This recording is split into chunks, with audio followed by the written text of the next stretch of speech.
story quest.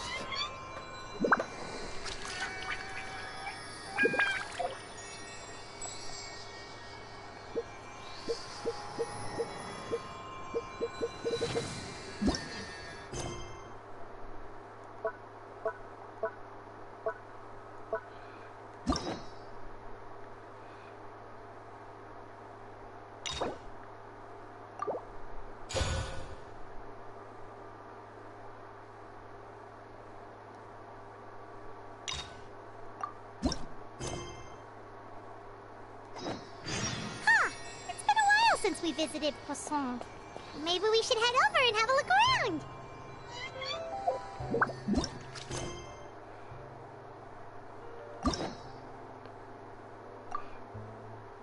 I need to clean that, and now... Yeah.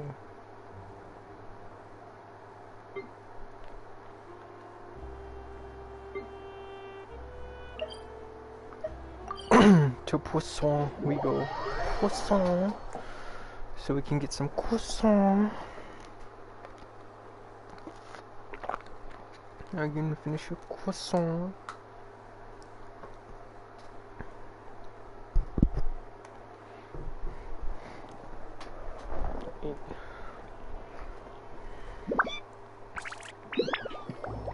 Hear the ceiling, but nothing's happening.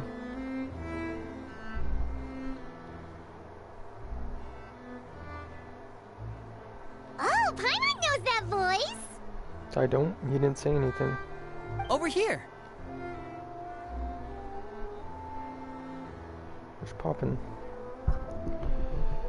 Lenny. To borrow one of the more popular turns of phrase at the moment, this appears to be quite the fated reunion. Running into you two out of the blue like this has really made my day. I certainly wasn't expecting it. You can say that again. What brings you to Poisson? Wait, Paimon's got it! You must be here for one of your magic shows, right? Actually, we've run into a bit of trouble on the home front, so Father arranged for us to stay in Poisson for the time being. Oh, are Lynette and Fremine here too? Yep, along with most of the other members of the House of the Hearth. You may have noticed Poisson seems a bit more... crowded than usual. So you're saying nearly the entire organization has moved to Poisson? Sounds like you've run into way more than just a bit of trouble. What's really going on? Well... Since the two of you are so curious, perhaps I can fill in the gaps. Oh snap. Daddy's here. You scared Paimon half to death! Father, you're here. You know... on second thought, maybe we don't need to know. It's all probably super confidential House of the Hearth stuff, right? We totally weren't trying to pry or anything. No need to be nervous. I could sense your genuine concern from your conversation just now. Of course, I can also understand your confusion. Sending so many Fatui here to Poisson, it's only natural that some might suspect an ulterior motive to be involved. Well, we are a little bit curious. I understand. I'm well aware you've had your fair share of confrontations with the Fatui in the past, and I can't exactly guarantee that we'll remain on good terms in the future. As for right now, however, I would say we have little reason to be at odds, wouldn't you agree? The House of the Hearth could stand to be more open with those who have worked so closely with us in the past. Agreed. As for the issue at hand, well, it hardly relates to any ulterior motive. To be frank, it all stems from a certain rumor circulating around the House of the Hearth. It's an internal matter. What sort of rumor? A rumor that a certain phantom child is hiding away in the House of the Hearth. Some sort of ghost story, maybe? A phantom child? Ooh, just hearing the name is giving Paimon the creeps.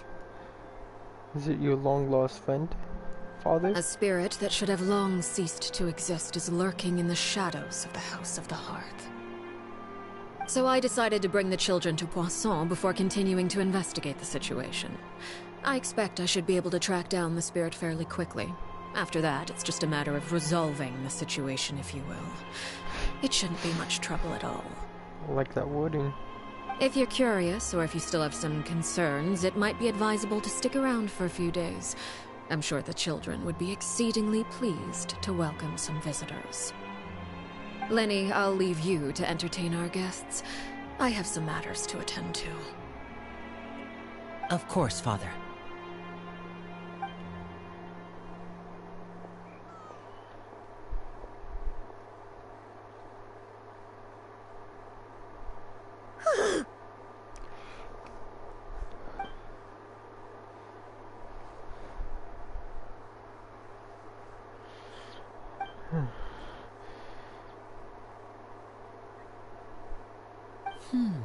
It has long been a dream of mine to invite you to our home and introduce you to my other siblings.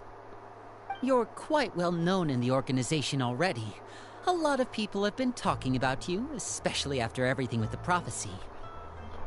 I've been excited to meet your siblings too. If you're willing, why don't you stay a while and have a little chat with us? Yes. Alright. We don't have anything else to do right now anyway. But let's be clear, we're just gonna be there as guests, okay? Don't get any funny... Oh, wait a second. For your guests, that probably means we'll be treated to lots of yummy food, right? Of course. During our stay in Poisson, we've been helping out the locals with some fishing. We bring in quite the bounty every day. In fact, today's the perfect chance for me to show you what I can do in the kitchen. Let's go. I'll take you to where we're staying. Or as they say in France, bon appetit.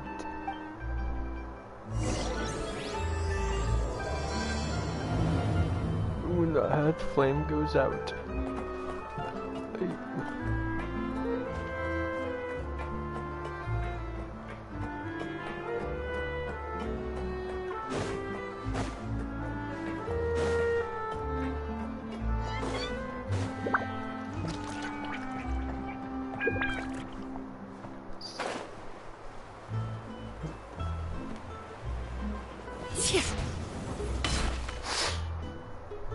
We rented this house from one of the locals to use as a temporary base. I'll come back later and tidy up a bit. After that, it should be all ready for you to stay in tonight. Where are you gonna stay? Awesome, thanks! So, where are we off to now? Well, when I happened to run into you two earlier, I was actually in the middle of distributing some supplies. With this many people staying in Poisson, we have to bring in outside supplies every now and then. I should probably make sure the rest of these provisions get delivered. Otherwise, people might start to get antsy.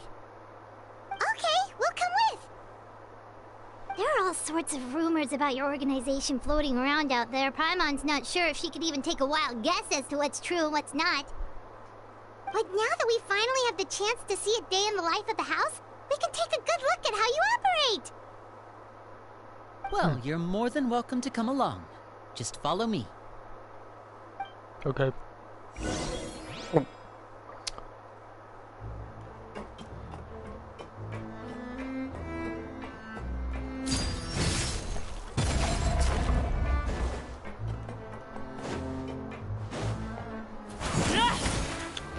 That was almost bad.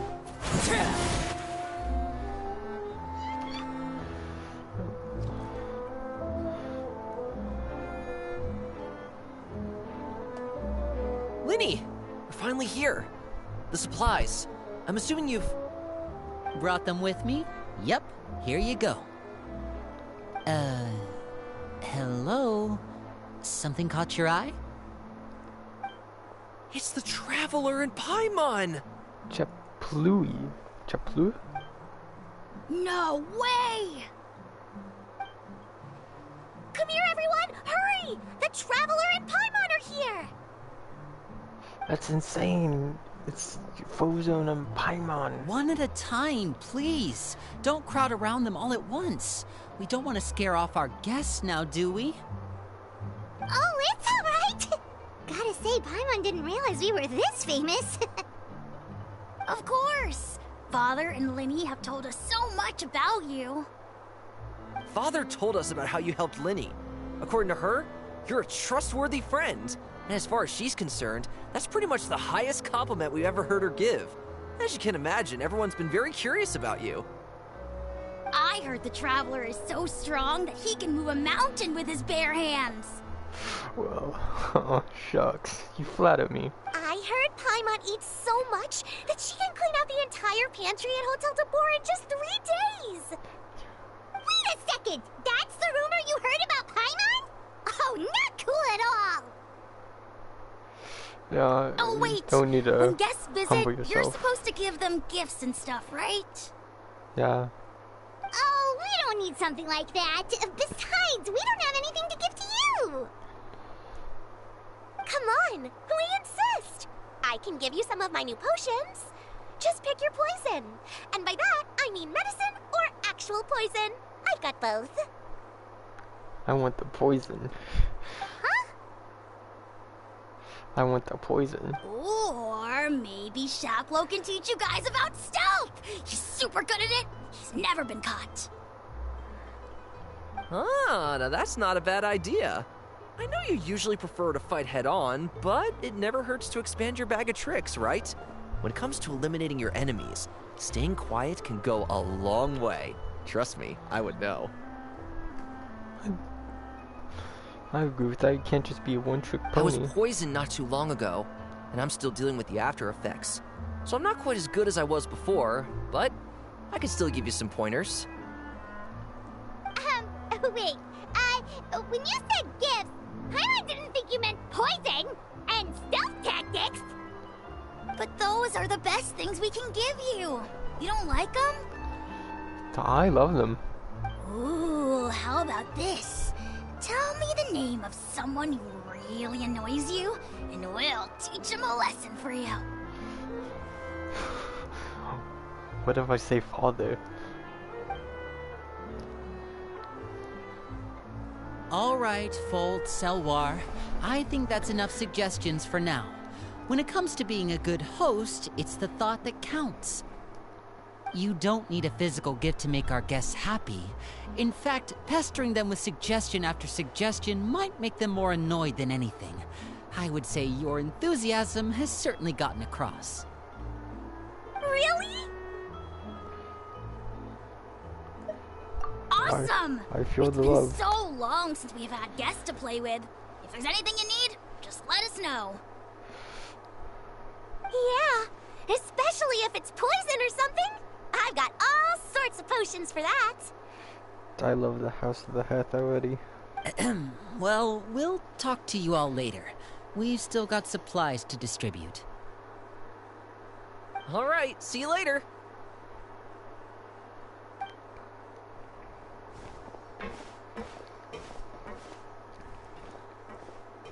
Bye!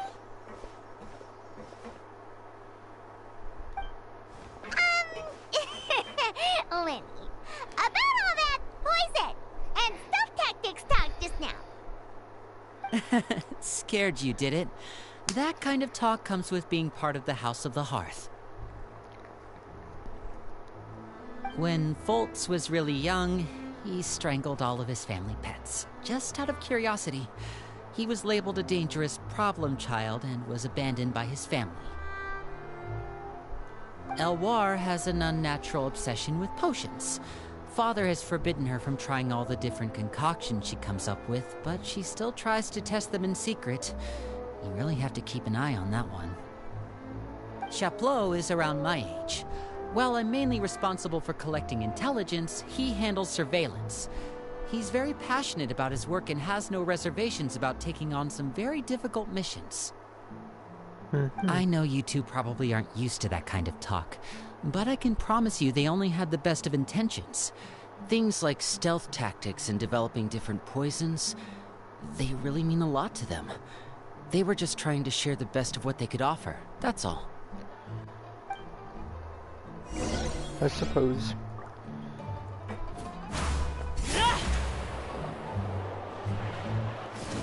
Wrong way.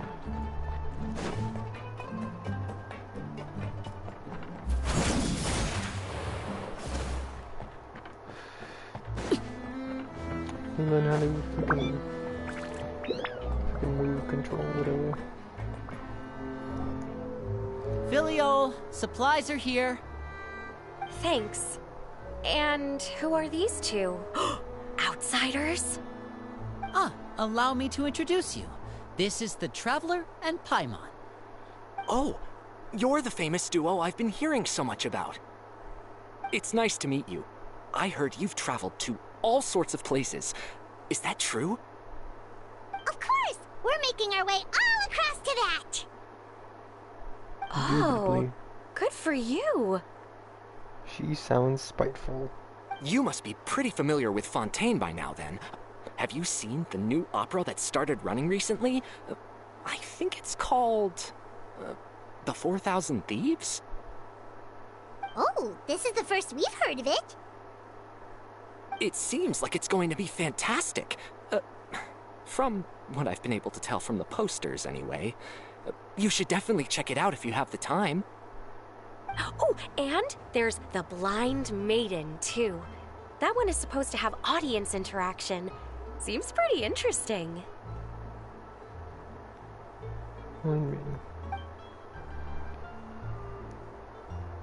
After this mission is over, I think I'll go get a manicure. Oh, maybe I should dye my hair. Wonder how much it'll cost. Is it just Paimon, or do these two seem much easier to get along with than the others? Looks like the House of the Hearth has some normal members after all. I heard that. Oh! Oops. I'm guessing you're referring to Foltz and the others? Yeah, we're definitely not all like them. I bet those crazies are practically foaming at the mouth right now. I'm sure they just can't wait to get back to Snezhnaya to carry out the plan. That's enough, Filial. Don't talk about family members behind their back, right? Whatever. Let's go. Guess this is goodbye then. If you ever have some time, we should go see the opera together.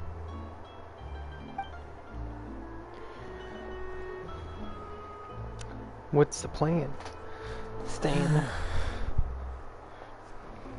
Well, that's it for the supplies.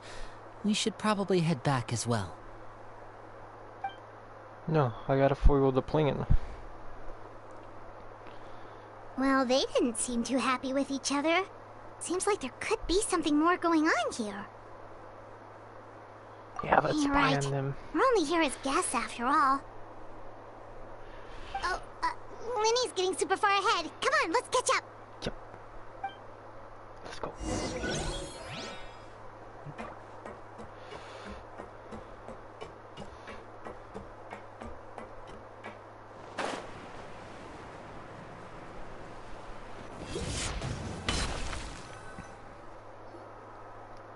So, what do you think of the members you've met so far?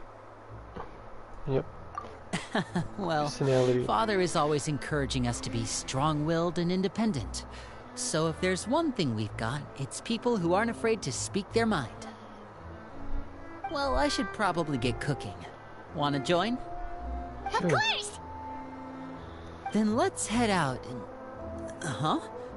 Fremine? What are you doing here? Hermione, nice to see you again! You're not hiding anything, are you, Feminette? Oh, you too. I heard you're here as guests of House of the Hearth. Welcome. We were just going to make some food. Why don't you come along? I could use some help in the kitchen, and I seem to remember you mentioning you wanted to make seafood soup for the Traveler and Paimon. Seafood soup? Oh, Paimon's drooling already. Calm down, Paimon. Were you looking for something just now, Fremine? Maybe I can help. It's nothing. I just wanted to see if there were any extra supplies. Yeah, we've got some left over. What do you need? Some food and water, and some clean cloth, if possible. No problem. Give me a second here. Food, water... Wait a minute. What do you need all of those for? You're not on any missions as far as I'm aware, and you were just going to come eat with us. So what's this all about? You know. I thought I'd grab an extra portion because I get hungry at night. Could be because I'm growing, you know, and... Fremine. You remember what I told you? You're not like me. Your lying skills still need some work. Tell me what's going on. Is it really bad enough that you have to keep it from your own brother?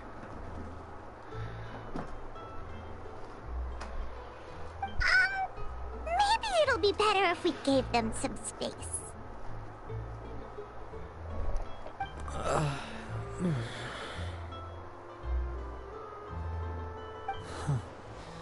This is the first time I've seen that kind of look on your face.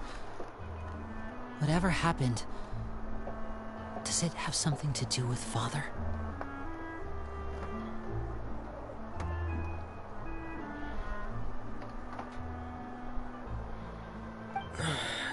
Yes. Uh-oh.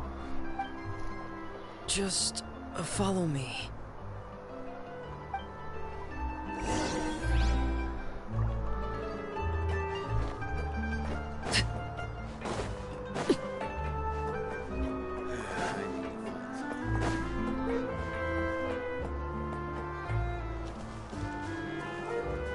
It's the ghosts. You're back! Oh, and you've brought some friends with you this time! Hello, my name's Linny. I grew up in the House of the Hearth. And you are? Hi, Linny. I'm also a child of the House of the Heart, just like you!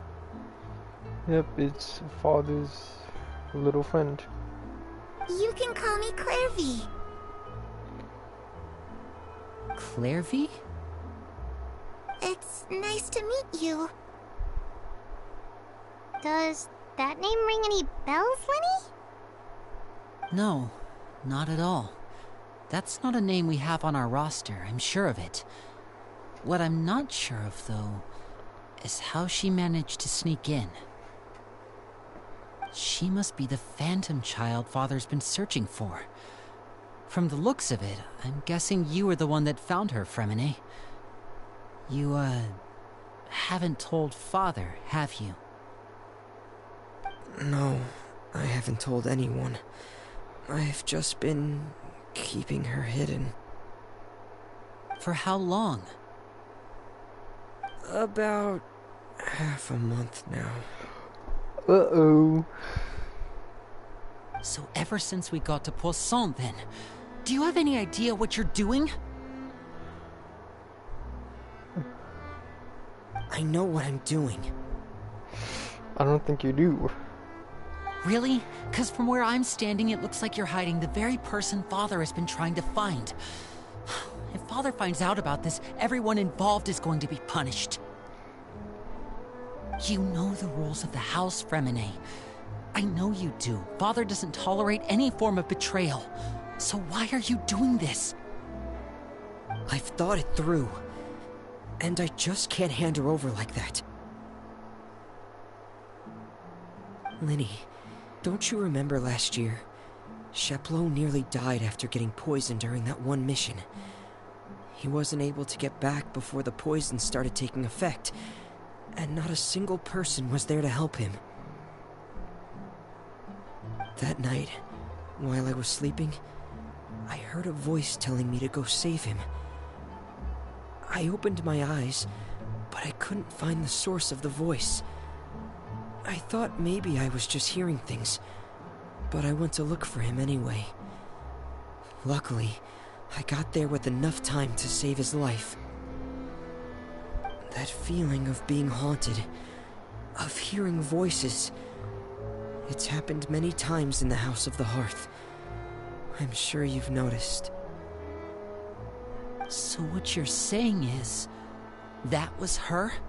She was the one who spoke to you that night? Unless there are other spirits roaming around the House of the Hearth, I don't think there's any other possibility. If Clairvy were our enemy, it wouldn't matter whether she was a spirit or an actual child. I would have acted without a second thought, because that's what Father ordered us to do. But she's been living with us, helping us from the shadows all this time. I think that makes her family. I couldn't just hand her over to be dealt with. Not when there's so much we still don't know. So what's your plan then? You can't keep her here forever. Someone is bound to find out eventually. I haven't thought that far yet. I don't want to disobey an order from Father, but I also don't want to put Clairvy in danger.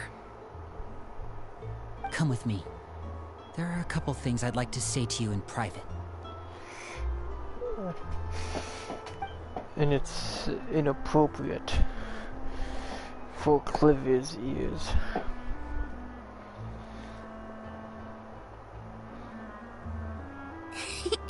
Those two sure care a lot about each other. Well, they got a funny way of showing it. From where Paimon was floating, it sure seemed like they were about to bite each other's heads off. No way! They have a really deep bond. I could tell right away, because I also have a friend like that. I just don't know how long that kind of bond can last. The darkness in the house runs deeper than you can imagine. No one can get out alive. Calm down, Cliv. I'm sorry, Lenny. I really didn't mean to drag anyone else into this. Oh really? You didn't mean to? 'Cause I for one wish you did. Huh? What do you mean? You know, when we were younger, you didn't call me Linny. You called me brother, just like Lynette. We grew up together, the three of us. We were all orphans, all rescued by Father. Of all the siblings in the House of the Hearth, I think our bond was the closest. Later on, when you started calling me Linny, I wasn't actually surprised. After all, Lynette and I are related by blood. We've had to depend on each other to survive long before we joined the house. Linny, The darkest and most difficult moments of my life happened before you and I had ever met. I'm sure that's true for you as well.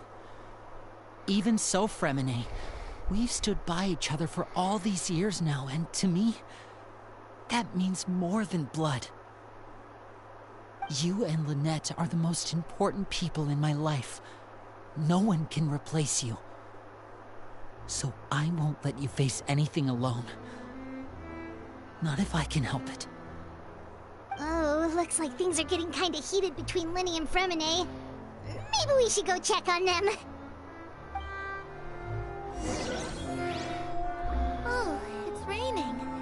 I should put my clothes away. How do you know? What? Oh wait, she's actually going to put her clothes away. Looks like she's not here either. Clivy is having an episode of psychosis over there. Hey you two! Hope we aren't interrupting anything. Like a fight, or... Oh, wait a minute, Fremine, you're not crying, are you? Is everything alright? Everything's fine. Thanks for asking. Well, we're all friends here, right? We've been through so much together, so if there's anything we can do to help, just say the word. It's just a small family dispute. It's not something our guests should trouble themselves with. In fact, it might be better if your stay ended here. What are you getting at, Traveler? When guests are around, families are often on their best behavior. And any disputes are less likely to escalate. That's what you're trying to say, isn't it? Exactamundo. I... just... Thank you. I was really hoping to keep you out of it. But even if I could think of some other reason to turn you away, I'm not sure I could convince you. I know things could turn dangerous, so I promise you this. From now on, I'll protect you like my life depends on it. Cringe. Me too. Well, back to the matter at hand then. If we don't plan on handing Clairvy over to Father, then our only other option is to solve the mystery of her identity before Father is able to track her down. That means finding out where she came from and what she's doing here. Then we can send her on her merry way and pretend like none of this ever happened. I've tried that already. And? And... nothing. I tried taking her somewhere really far away, but... after some time, she just reappeared. She even came with us all the way to Poisson. It seems like wherever the house is, she follows. I don't know much about spirits. Do you two have any ideas? I know a few people. Let's see here. Paimon remembers hearing something like, if you fulfill a spirit's last wish before they die, they'll let go of whatever's keeping them here and return to the ley lines. Oh, it's just that Paimon doesn't really remember where she heard that, so it's not guaranteed to work or anything. Well, sounds like it's worth a shot. Guess that means we should go ask her about her wish. But first, Fremine, I need you to promise me something. What is it? I need you to promise me that this will stay between the two of us. We're the masterminds behind this whole thing. No one else gets involved. Can you do that for me? Of course. I promise. All right. Then let's seal the promise just like when we were kids. Fist bump on 3. Ready? 1, 2, 3. Boosh. I swear.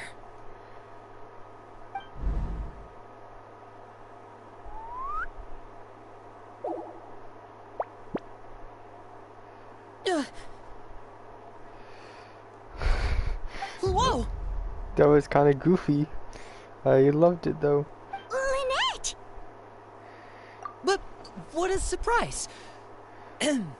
What brings you here, dear sister? You were gonna leave me out of the fun. When exactly did you get here?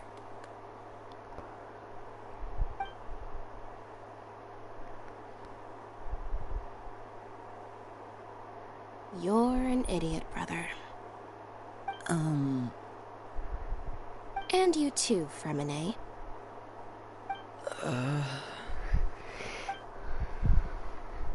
You 3, Traveler. And you 4, Paimon. Wait, what did we do? We fought in a con. I think we're good. I've seen Clairvy around the House of the Hearth before. I hadn't seen her in Poisson, so I figured she must not have come with us. But it turns out, you were just hiding her.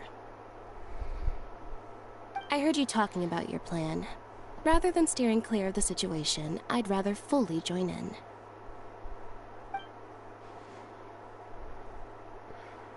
What brings 4 against 1? If you don't agree, I'll have no choice but to report everything back to Father. Simple as that. You're not giving us much wiggle room here, Lynette. Well, I guess we're all in this together then.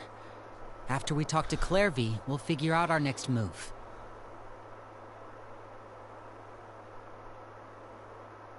There's no time to lose. Let's go. Mm-hmm.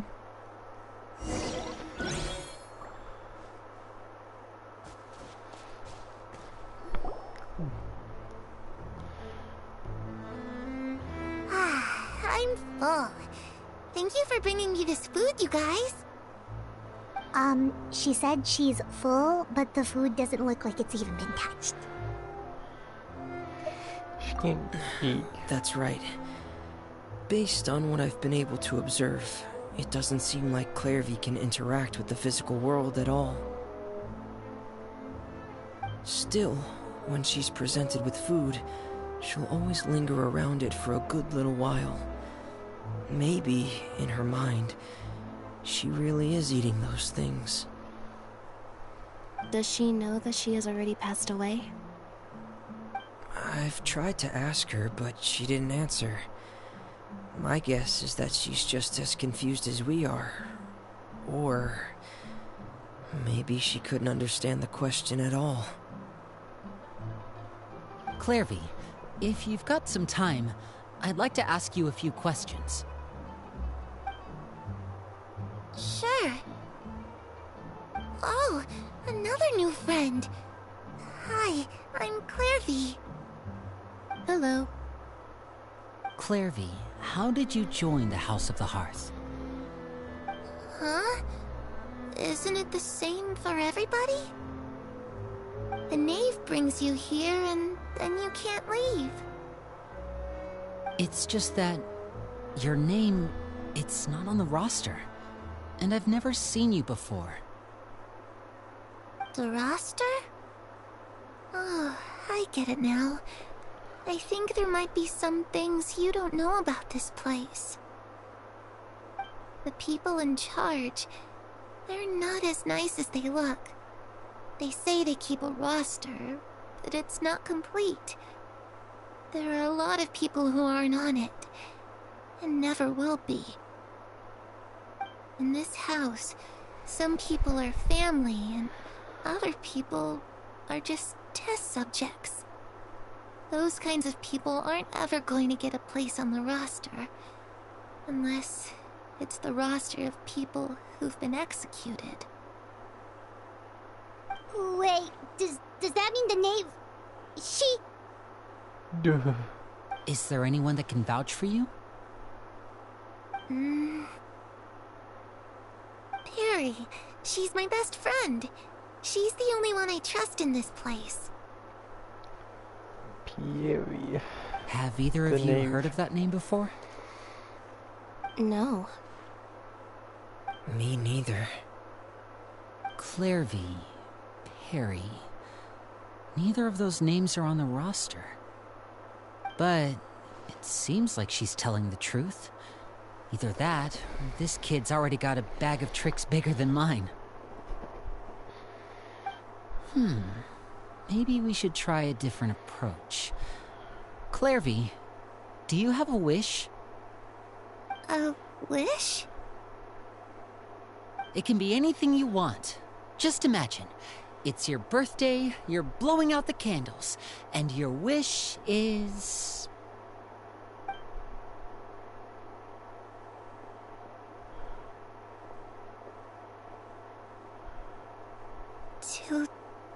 To go outside. Where the sun can find me. That's... it? Well, that sounds easy enough.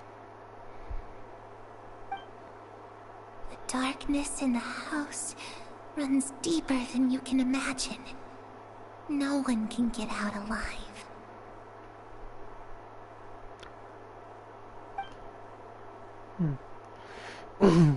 What did she mean by that? Things can't be this simple. Okay, time to divide and conquer. Listen up. I've got a plan. I'll try and find a way to use basic illusory magic to take Clairvy outside and bring her somewhere with sunlight. Lynette, try and find the list of executions that Clairvy was talking about and see if her name is on it. Fremine, you stay in Poisson. We can't be the only ones who've had run-ins with Clairvy. I need you to collect intel on everything she's said and done. Understood. I'll try my best. What about us? What should we do? I really appreciate your willingness to help, but this is a family matter. I don't want to drag you in too deep. It's too risky. Let me think. Since Father considers you to be guests, maybe you could stick by her side for a little while. You don't need to do anything except keep up some nice, casual conversation. So talk with Father. Ah, Paimon gets it. You want us to distract her. I'll give you a magic bird. If Father suspects something, all you need to do is release it when she's not looking, and it'll alert me that something's wrong. Of course, that's only as a last resort. If Father doesn't seem to notice us, there's no need to make contact. We'll reconvene here tonight after all's said and done. If the worst-case scenario happens and we're discovered, just tell Father everything. We're not going to let our guests get punished for our own actions. That's where we draw the line. You too. Okay, this is where we part. Father should be at the beach nearby. Okay. I really hope this goes well. No, it has to go well. That's the only way this can get resolved. Let's just ask the neighbor about Clavy. But I already know that the knave knows who Clavy is.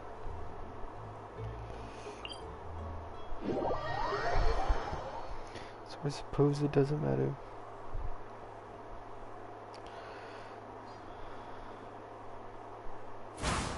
Yeah, I was confused why the sound went away there for a second.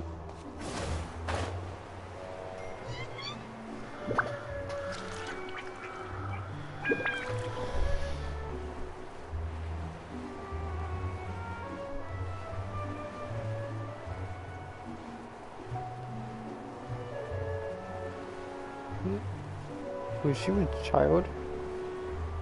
I actually didn't think he was in, or didn't know he was in this quest or whatever. It's the knave and child. It's Poppin' Child. Hey, aren't you supposed to be in Snezhnaya recuperating? What are you still doing in Fontaine? Oh, it's you two. I didn't expect to run into you here. I was unconscious for quite a while after the fight in the Primordial Sea. After I woke up, I realized I was being taken back to Snezhnaya, and well, I couldn't have that now, could I? Not when I've still got unfinished business here in Fontaine. So, I mustered up all my strength and made the journey back on my own. Pretty impressive. What sort of unfinished business are we talking here? It has to do with Skirk, my master. I really wanted to meet up with her, but by the time I got back, she'd already left. I still have so many questions for her. Without any other leads, all I could do was ask the knave to help me track her down. She must have left behind some traces from her time in Fontaine. Oh, okay, so have you found any clues? Unfortunately, no. While the House of the Hearth is adept at collecting all manner of intelligence, certain existences can still manage to escape our purview. Basically, unless Master feels there's a need to meet with me, she's not going to be found. But that problem has an easy fix. I just need to become stronger, and then...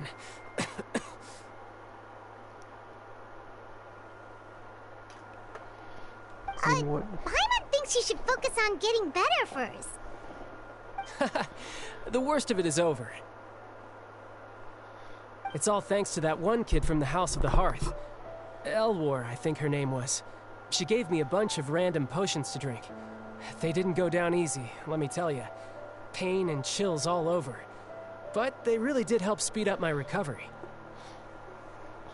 And that's good, because it looks like I really do have to head back this time. The old man's been putting the pressure on me. He sent someone to tell me I'm needed for some sort of project. Project Stuja? Yeah, that's the one. I heard Regrader's involved too. I'm not looking forward to having to listen to all his monologuing, that's for sure. Hey, maybe you could think of a way for me to stay in Fontaine for a little longer. Helping Linny and the others brush up on their fighting skills would be far more interesting.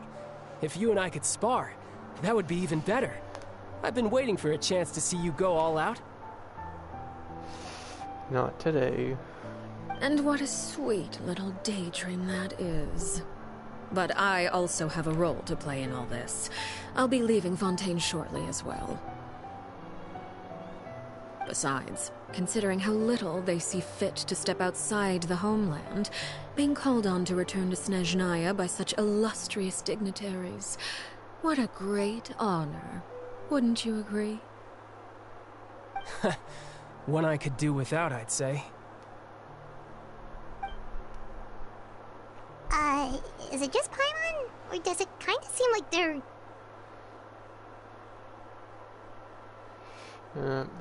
So, dear guests of the House of the Hearth, to what do I owe the visit? Well, we just... Right! We're super close to Linny and the others, but we still don't know much about you! Is that so?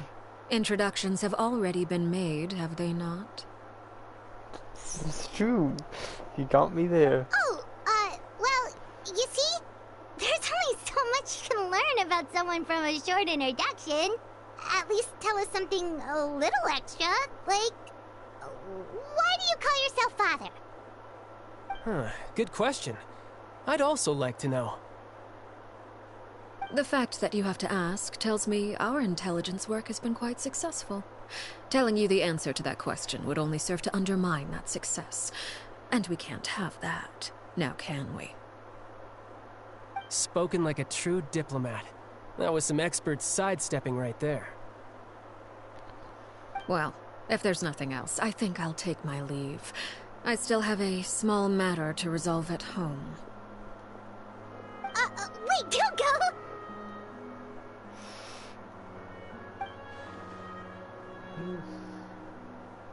If the Navy leaves right now, she's sure to run into Linny and Clearvia.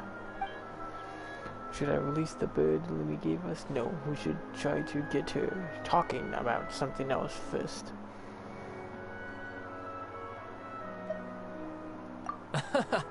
I'd also like to hear the answer to this. Thank you, child, for helping. I've met some of the members of your organization, and they all seemed like really good kids. They actually reminded me of Tonya and Tusser.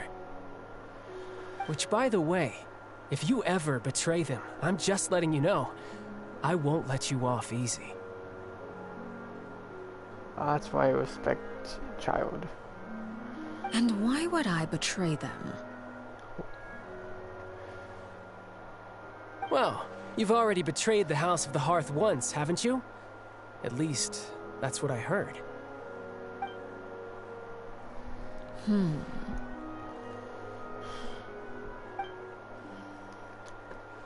Okay, I admit. That's just what the old man told me. The rooster, I mean. They betrayed the House of the Hearth.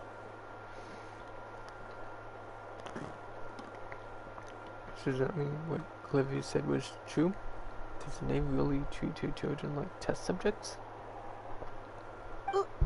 Wait, did you really do something bad to those kids? Because then I'll have to take you to Pound Town. Never mind what I've done. I'm more curious as to what the mighty rooster had to say. Care to enlighten me? She might go back to Snezhnaya right now. Ah, well, nothing much. Just some stuff about you taking out many other members of the House of the Hearth, and even going so far to attack your own family. I see. Oh, based on your reaction, I'm guessing it's all a bunch of lies. Hardly. I don't appreciate his particular turns of phrase, but I suppose he didn't say anything untrue. Although, it would be more accurate to say that there is a certain level of prejudice involved. But I don't intend to clear that up just yet. Prejudice has a funny way of concealing the real truth behind certain things, an attribute that I find to be quite advantageous. Call yourself a Fontainian, for example, and people will assume all sorts of things, when the real truth is that this is simply the land where I was raised. Huh? You're not actually from Fontaine? But then why did you try to help out with the prophecy and everything? I was trying to protect the children born in Fontaine. Claiming that I myself was a Fontainian simply made it easier to operate. People would hardly suspect a fellow Fontainian of having any ulterior motives. Who wouldn't want to save their homeland after all? It's true. The primordial sea wouldn't have any effect on me, but it would have caused great harm to the House of the Hearth. Well, you wanted extra information, didn't you? There you go. I hope that satisfied your curiosity.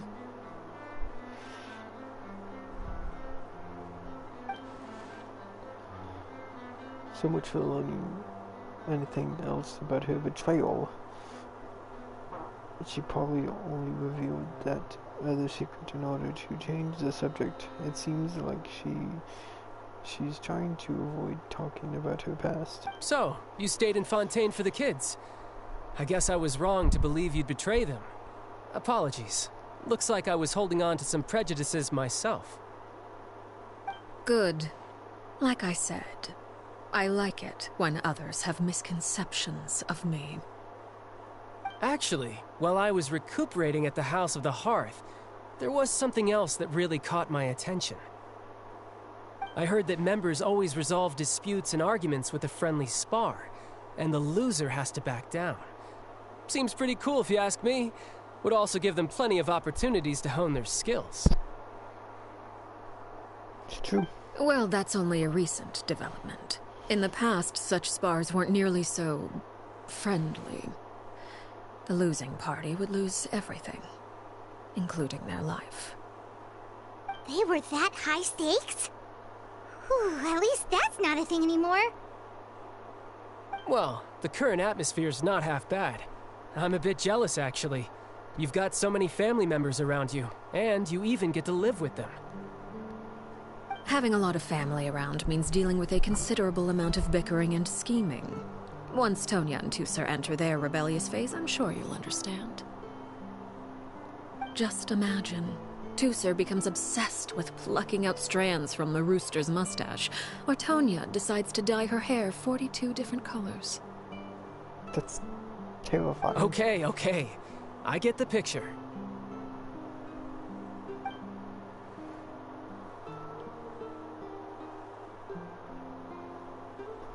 It's good. Well, would you look at the time? I should probably get going. It's a good way to pass time. Traveler, Paimon, I'm not sure where our paths will cross next, but the next time we run into each other, we should definitely try and find some time to spar. I agree. Again, maybe this is a conversation we can have when you look less like you're gonna keel over. All right. Well, thanks for everything, Arlecchino. No thanks necessary.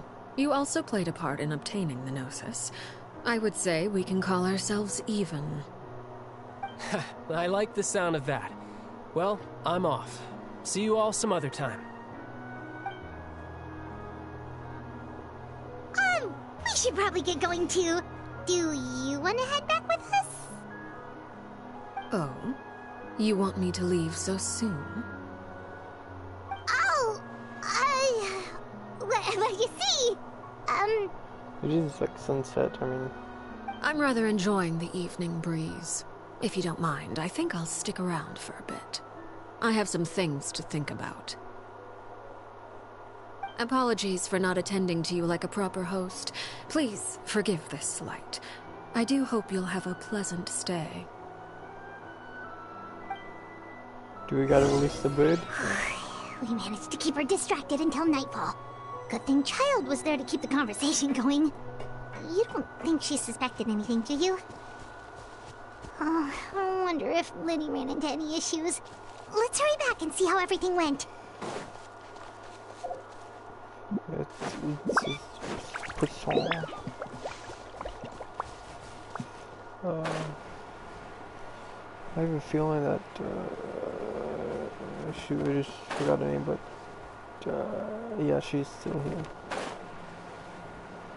Just some, it's like a gut feeling.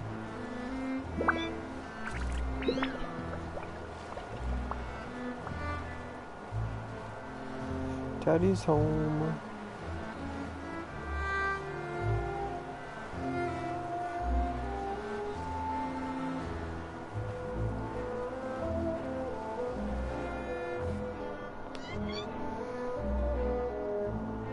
Lenny, how did everything go? Well, long story short, we ran into a small issue. Clairvy can't go into the sunlight. What do you mean? Everything was fine at first. She followed me up to the surface just like I told her. Okay. But as I led her out of the shadows and into the sunlight, she vanished. I turned around and there she was, standing at the edge of the shadows, silently watching me.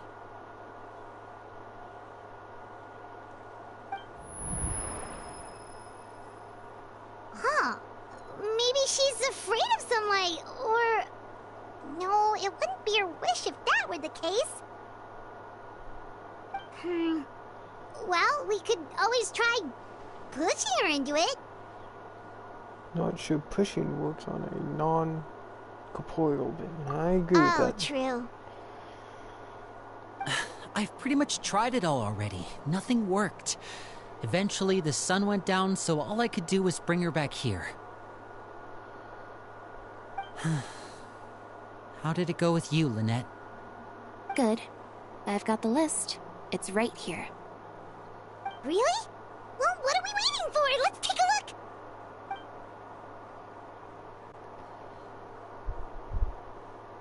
Oh, that's a lot of pages. Oh, it's gonna take forever to get through it all. We can each take a section. Here. La Pouillade, L'Endroit, Chambert, Horaire. Right.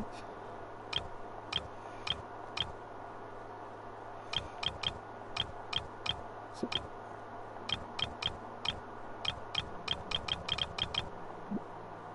Oh, yikes. That That's Horaire fast. guy has a huge scar on his face. He's kinda giving Paimon the creeps. Ah, I've met him before. The scar is from an injury he received during a mission. I still remember him joking with me about it. He said any future lover would take one look at him and then lose all interest. Did he say anything else? Well, I asked if there was someone he was interested in. He said no, and that's where our conversation ended. It was only later that I learned he really did have someone he liked. He risked everything to escape so he could be with her, but it didn't work. One day, Father asked to see him, and, well, I never saw him again after that. you don't betray father. Wait, so that means the knave, Excuse It me. may seem cruel, but it's just one of the rules of the house. Betrayal is not to be taken lightly. We know too many secrets to come and go as we please. So, if you do try to leave, you pay with your life.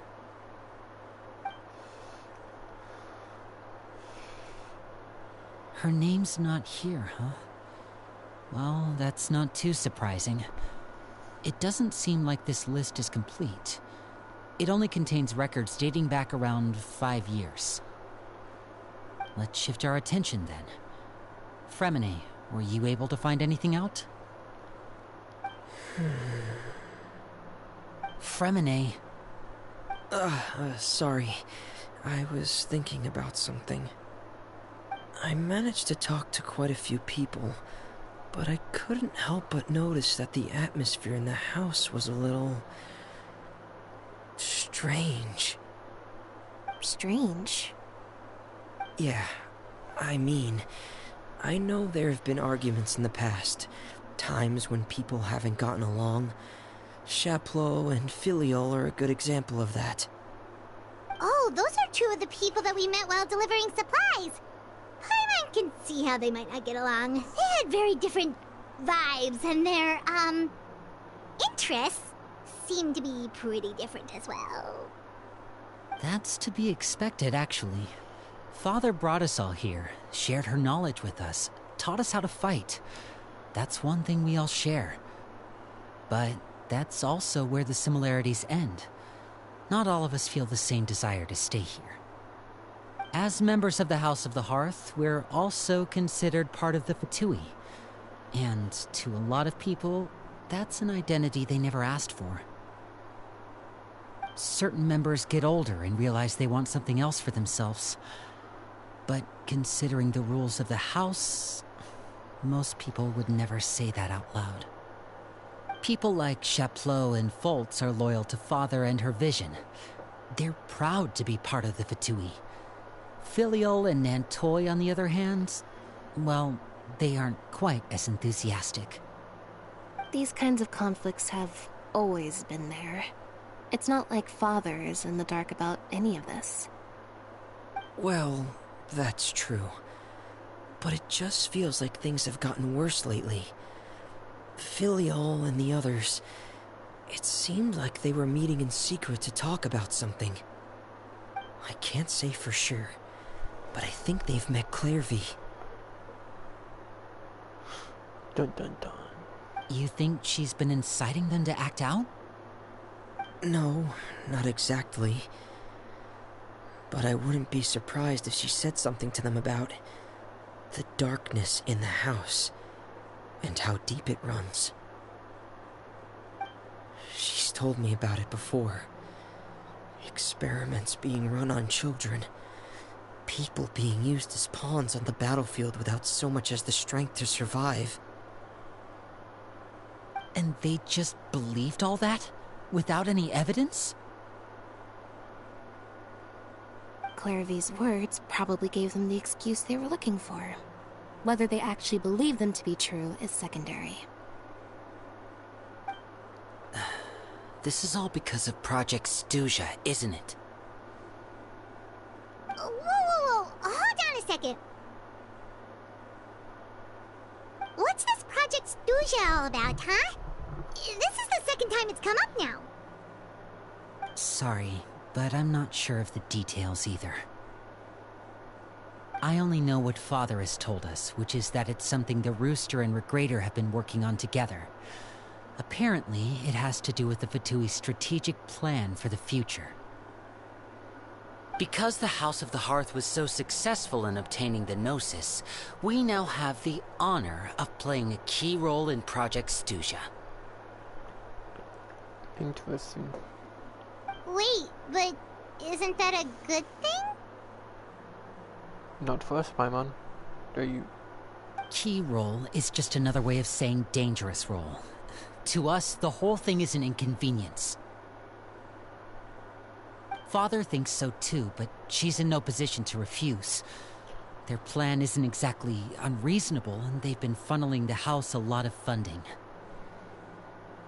It's just that we'll lose a lot of members in the process. Participating in the plan, it's an honor in name only. What they're really trying to do is subdue us. The existence of an intelligence organization outside their control makes them feel uneasy.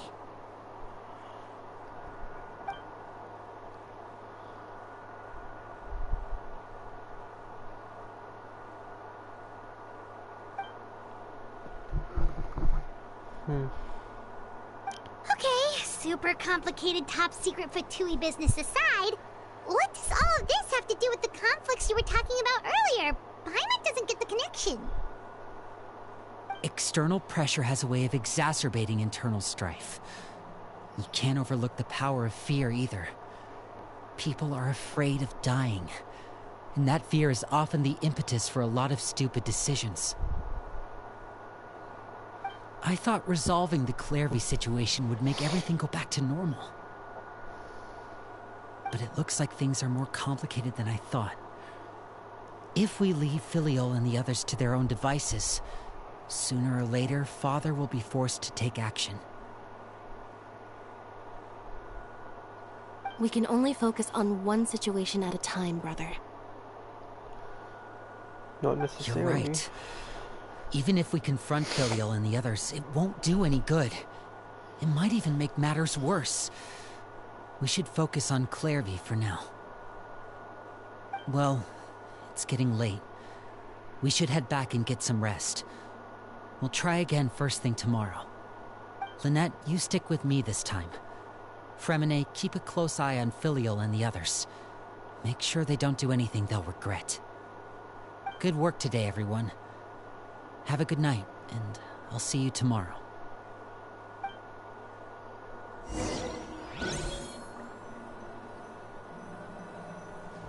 Let's set the temporary accommodations.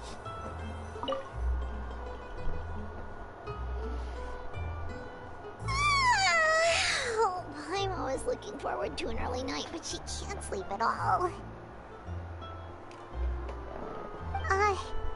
Hey, you don't think the Knave will be too angry with Linny and everyone if she finds out about all this, do you? No, she'll be furious. She's even scary when she smiles. If she were to actually get angry... Ooh, you have to protect Paimon if that happens, okay, Traveler? You just have him. Trust his effort, Traveler. Clairvy was just right then. Look over there! Quick, let's catch up with her before anyone sees. That can't be good especially if the Knave sees.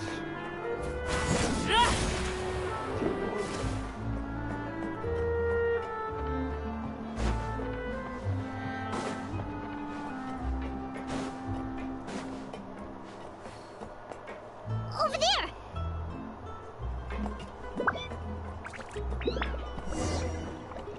Freaking ghost magic crap.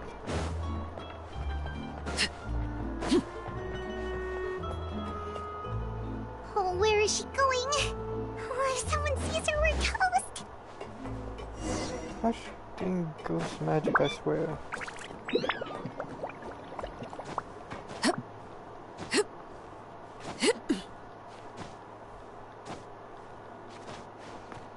Oh, look! She stopped!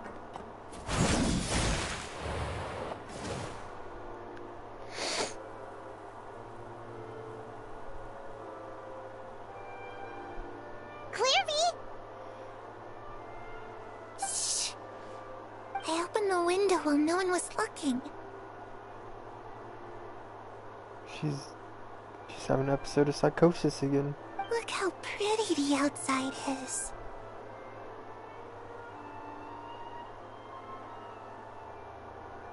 If only I could have more than this. You probably think I'm being silly, huh? All this hopeless resisting. It's better to dream of what I could have than try to make it a reality, right? Please, help us get on the same page here, Clairvy. We need you to tell us what you know. Can you do that? Sure. Although, after you hear all this, I think you might regret that decision. Everyone in this family is nothing more than a tool. Something to be used and exploited. We're all expendable. Including me. As long as you're useful, you get to stick around. Lose your value. And you're handed over to the doctor, experimented on, and given a fate worse than death. I've seen it happen again and again, and I've had enough. You're saying the knave did all that? It's just, that doesn't seem like something she would do. She's scary and all, but it seems like even she has lines she wouldn't cross. I knew you wouldn't believe me. Everyone thinks she's a good person. They all think of her like a real mother. Mother? But she doesn't deserve that title. She's disgraced it and tarnished it. And if I had things my way, I'd never see her again. If only Perry were here, she'd understand. Perry. There's that name again. Also, Paimon's getting a strange feeling. It almost feels like she's not really here with us. Paimon can't tell if she's actually talking to us or if she's mistaken us for someone else. Well, in any case, it seems like she really needs someone to talk to. We should keep her company for a little longer. She looks so young, but it seems like she's been through a lot. It's getting windy. I should close the window. Ooh, look at the moon. Isn't it pretty? Hey, wanna hear a secret? I heard that if you look up at the night sky in Snezhnaya, you can see the aurora. It's supposed to be super pretty. Even prettier than the moon tonight. Perry and I promised each other that once we're older, we're gonna go see it together. But I can't find her. I'm worried she's also been... No, that wouldn't happen to her. She's special. Mother likes her a lot. I should really go talk to Mother, but we just fought. She doesn't want to see me, and I'm too scared to face her. What should I do?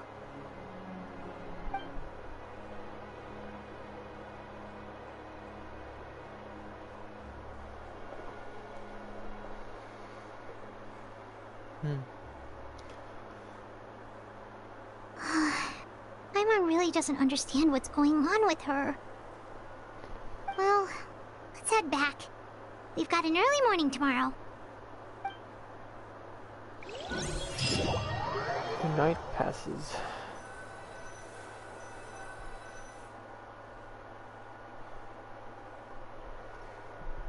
All right, looks like we're all here. Let's go ahead with the plan. Before we do that... Oh? What is it? What makes you ask that? Well, we kinda ran into Clairview last night, and that's what she told us. We met the doctor back in Sumeru. He's super dangerous, and he's done all sorts of bad things. It's possible that Father and the Doctor have had certain dealings, but I don't think Father would work with him. We're not really on the same side, so there's not a lot of trust between them. That doesn't exactly set the stage for a successful partnership. I did hear, though, that when Father first became a Harbinger, the Doctor offered to work with the House of the Hearth. Father rejected most of his proposals, except for one. It had to do with some sort of secret experiment. Secret experiment? Could that be what Clairview was talking about? I don't think so. I don't know any details about the experiment itself, but I do know it's an entirely independent operation. The Doctor only proposed a direction for the research. That was the extent of his involvement. I still don't think that counts as working together. The details of the experiment are confidential, but complete records are kept on all participants. That doesn't seem to be the case with the situation Clairview referred to. I know you don't agree with some of the Fatui's methods, and I'm not asking you to. But I am asking you to trust us on this. The House of the Hearth has its own principles. There are certain lines we're not willing to cross. Alright, that's good to hear at least. Clairview seems to think the Knave and the Doctor worked together to do something horrible. If that turned out to be true, Paimon doesn't know how we would even face you guys. It's just that it doesn't seem like Clairvy is lying either. The easiest thing to do would be just ask the knave directly, but Paimon doesn't think she'd tell us. Father didn't come back last night. She's probably still near the shore. We'll be counting on you to distract her. Lynette, you're with me. Fremine, you know what to do. Be on your guard, everyone. Let's ask her about, Mother.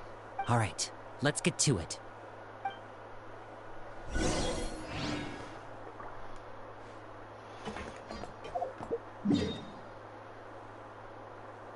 I don't know why we didn't.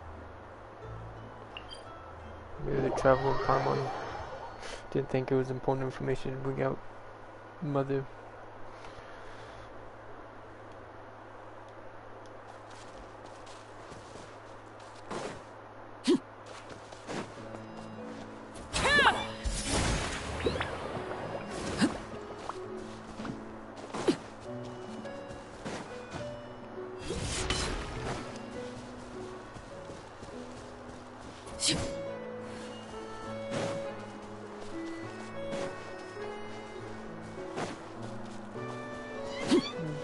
Been standing here 24 hours.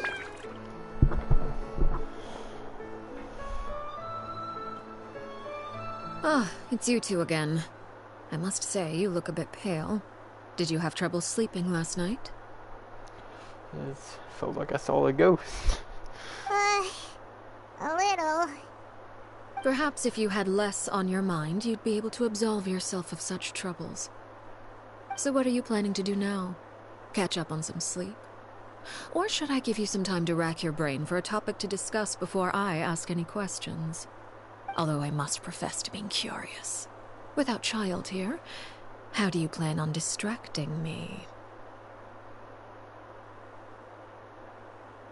Us?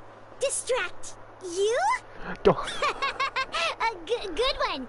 But no, we were just here for a chat. That's funny.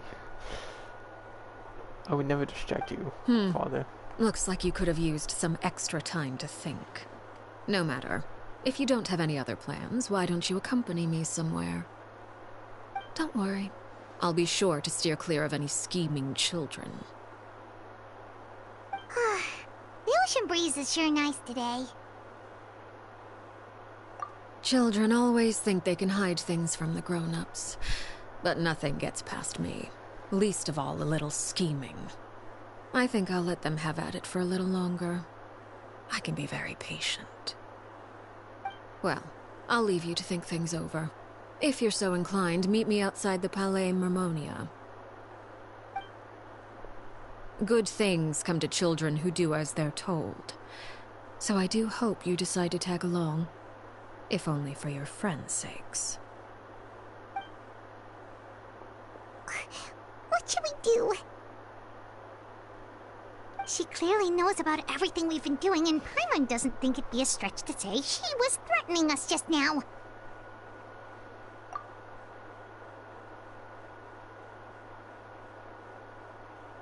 Oh, good idea. Hopefully he sees it in time. Maybe she Well, should have we the should sky. probably head to the Palais Mermonia. Paimon doesn't want to find out what happens if we don't show up. Based on what the knave was saying just now, it sure didn't seem like it'd be anything good. Yeah, we really. Okay, then we probably shouldn't keep her waiting. It seems like Linny and the others are on thin ice, so let's do our best to not get them in any more trouble. Yeah, I just figured that she knew. Daddy isn't that dumb.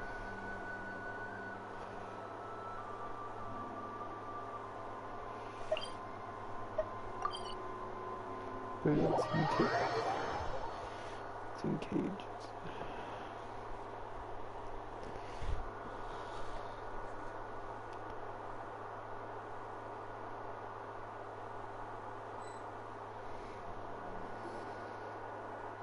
Seeing as we still have some time before my meeting, we might as well enjoy some pleasant conversation while we wait. I'm glad to see you get along with my children. Being surrounded by good companions is necessary for a child's development. You're not planning on doing anything to them, are you? I assume you're referring to Lenny, Lynette, and Fremine. Although, there's that situation with Filial and Nentoy as well. It appears quite a few people have been acting out lately. They need a good whipping. No matter. I'm not one to discriminate. All those who betray the house meet the same fate. There are no exceptions. Does that mean you're going to kill them? Does that mean you're gonna kill them? Oh, are you here to beg for their lives? I'm sorry to disappoint, but the rules of the house change for no one. In my organization, everyone is responsible for their own actions.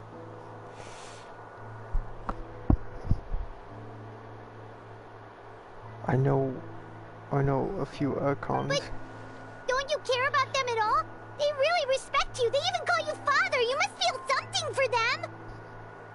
Any organization in which feelings come before principles is one destined for ruin. The House of the Hearth is hardly an exception.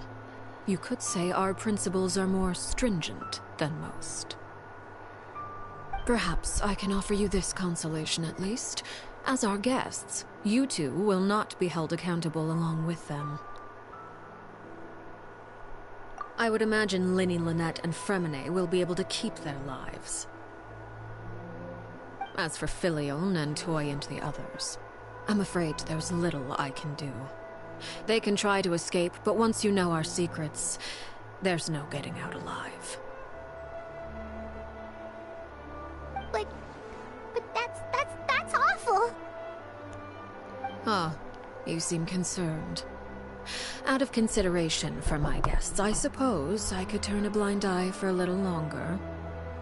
If Linny and the others manage to dispose of Clairvy in the meantime, all evidence of their wrongdoing will be lost. In that case, I could hardly punish them for something I couldn't prove. You're so nice. If their efforts are unsuccessful, on the other hand, all will be held accountable. And the punishment will be severe. It's a deal then. Of course. Oh, and here, I believe this belongs to you. Do try and keep better track of it next time. I knew she would get it. It takes a considerable amount of time to train a bird like this. It would be such a pity if you were to lose it. Permanently. It's true. Wait, where did you get that? Well, I'm afraid that's all the time we have to chat.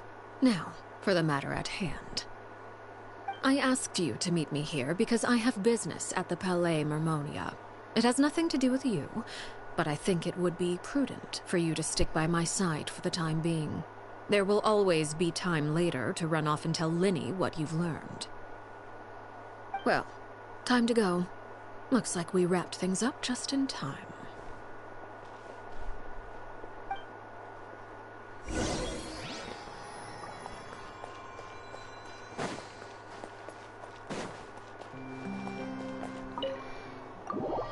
Got a meeting with Monsieur Neuvillette. Kind of wanted to get Neuvillette, but wanted to get Cosamo, and then I wanted to get Arlecchino even more.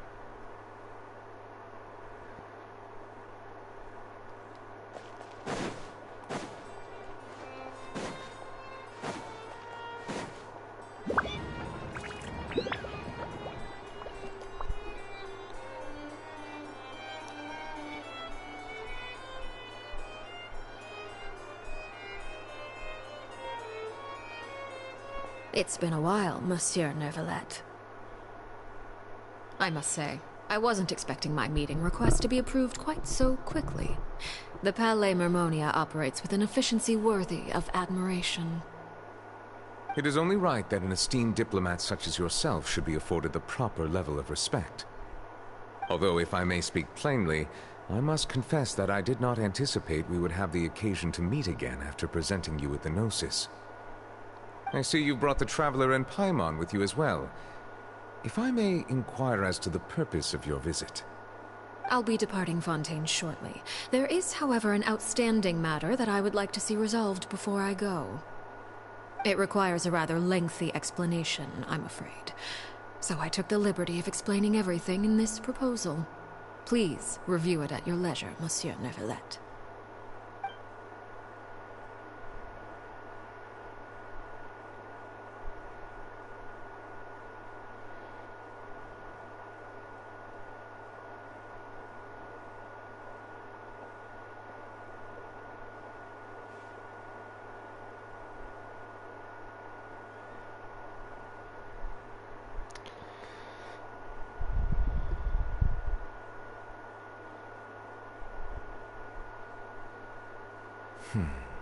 I understand your request. However, at the risk of causing offense, I must admit that I fail to see why you would wish for such a thing. I heard you have a certain fondness for water tasting, Monsieur Neuvillette, so allow me to use water as an analogy. A family is like a large body of water with countless rivers flowing in and out. As someone who watches over this system, I would hope that each river that flows from the source will eventually reach the ocean. Of course, objectively speaking, I know this is impossible. Most of the rivers will dry up along the way, disappearing into the ground and leaving nothing but a barren riverbed behind. Not all rivers are destined to reach the ocean, but I would not see their existence rendered meaningless.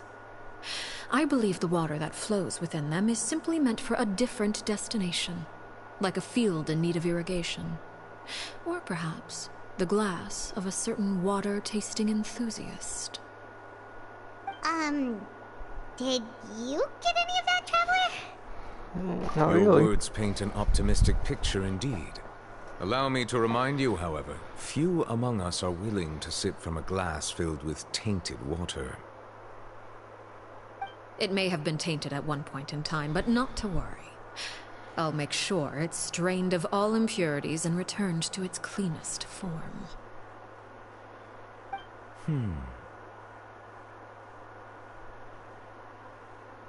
I seem to recall there being a transactional aspect to your proposal. Perhaps you could expound on that? If you accept my proposal, Monsieur Neuvillette, I will gradually withdraw my forces from Fontaine. And, unless absolutely necessary, I will no longer carry out any special missions within Fontaine. I presume I can take your words to mean that, in the future, cases similar to the Tartuffe assassination will cease to cross my desk? Tartuffe? Ah, that thief who embezzled funds from all those charities, you mean? My deepest condolences to his family, but without any evidence, I cannot imagine how the House of the Hearth might have been involved in his passing. Of course, if you accept my proposal, Monsieur Neuvillette, I'm sure certain measures could be taken to reduce the frequency of such troubles. You choose your words carefully indeed. In that case, I am inclined to accept your proposal. My thanks for your generosity, Monsieur Neuvillette. Well, with that settled, we should be going now. I took the liberty of bringing along 2 bottles of spring water from Snezhnaya for you to enjoy. I do hope I get the chance to hear your impressions. Perhaps at our next meeting, yes? Indeed. I trust you would not overlook your commitment in the meantime. All right, Traveler Paimon. Time to go.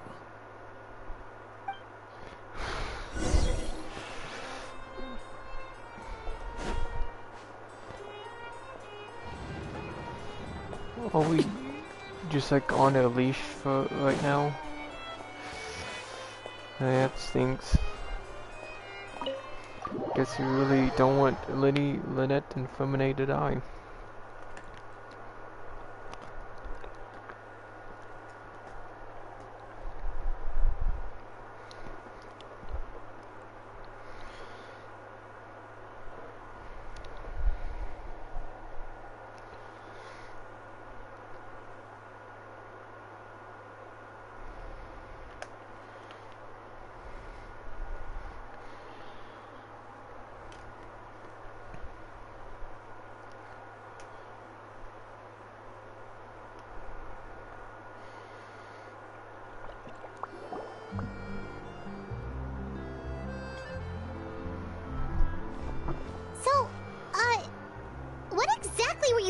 talking about back there? Paimon only heard you mention some rivers, a large body of water, and then some kind of irrigation scheme. Excuse me. You really want to know? I would imagine there might be more pressing concerns at the moment. Winnie, Paimon really hopes everything's going okay.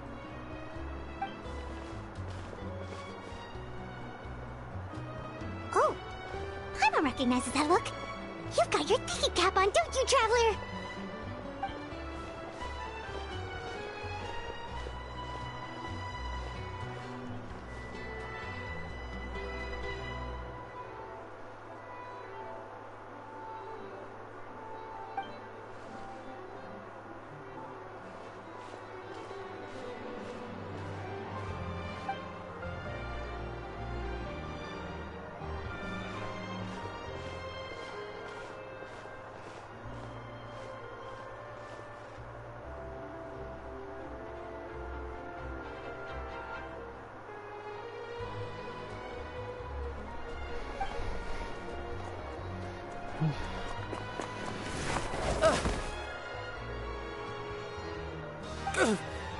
Oh, shoot. Are you alright? Oh, jeez. I'm so sorry.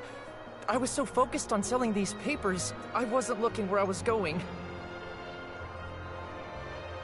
Well, let me make it up to you at least. Here, take this paper. On the house. It's the guy who's been executed.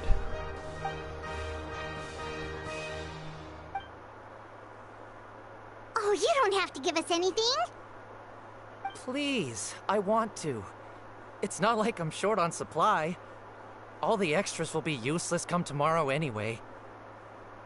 It's my fault, really. I was just trying to bring home some extra mora for the family, but I bit off more than I can chew. I haven't had many takers today, so I'm still swimming in papers. What's going on here? Nothing much. I just ran into your friend here on accident. I should probably get going, actually, so... Hold on.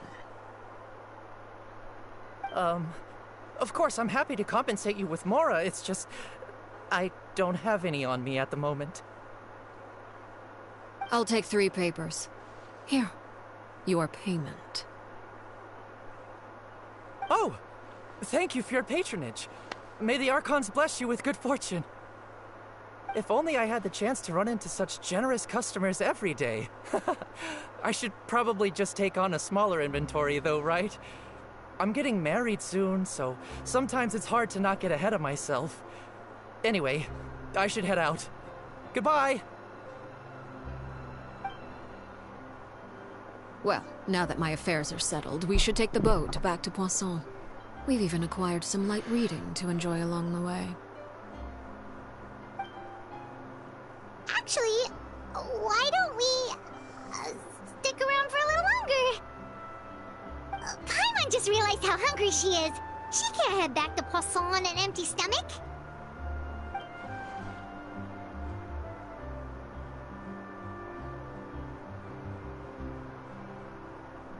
It appears you two are under the impression that delaying our return will somehow alter the situation in your favor.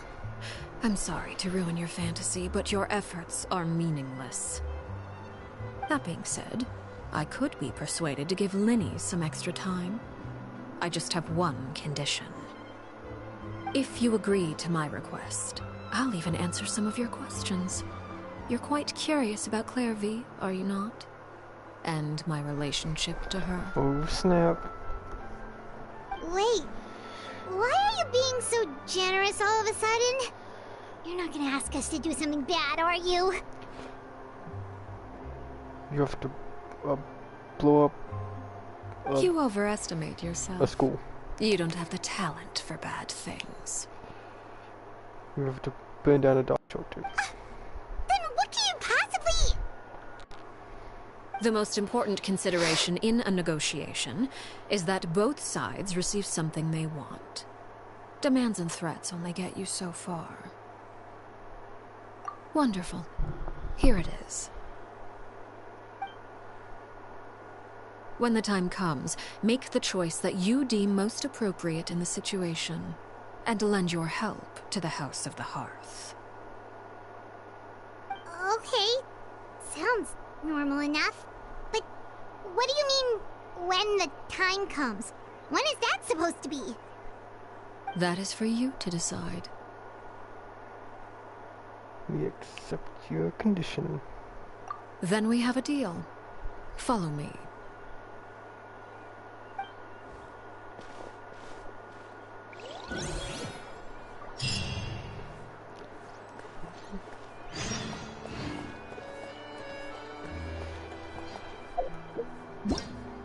Okay.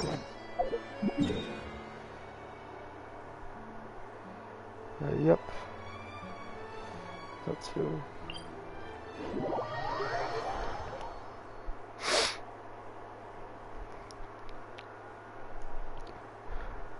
I think we're reaching that climax soon. Because I'm pretty sure this is where the boss fight at least would take place.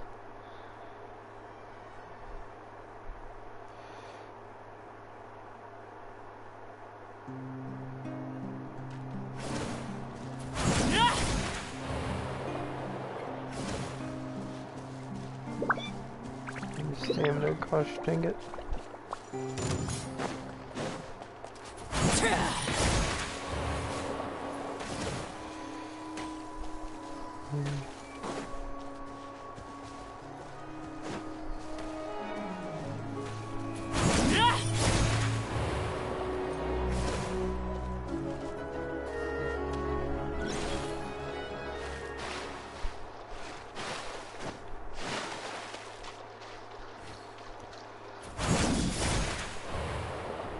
Let me see.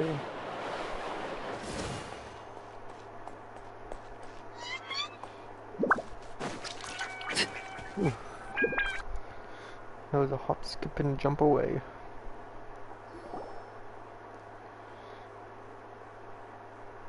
What is this place? Somewhere long forgotten by everyone. It used to be a grand building. Now it's nothing more than a pile of rubble.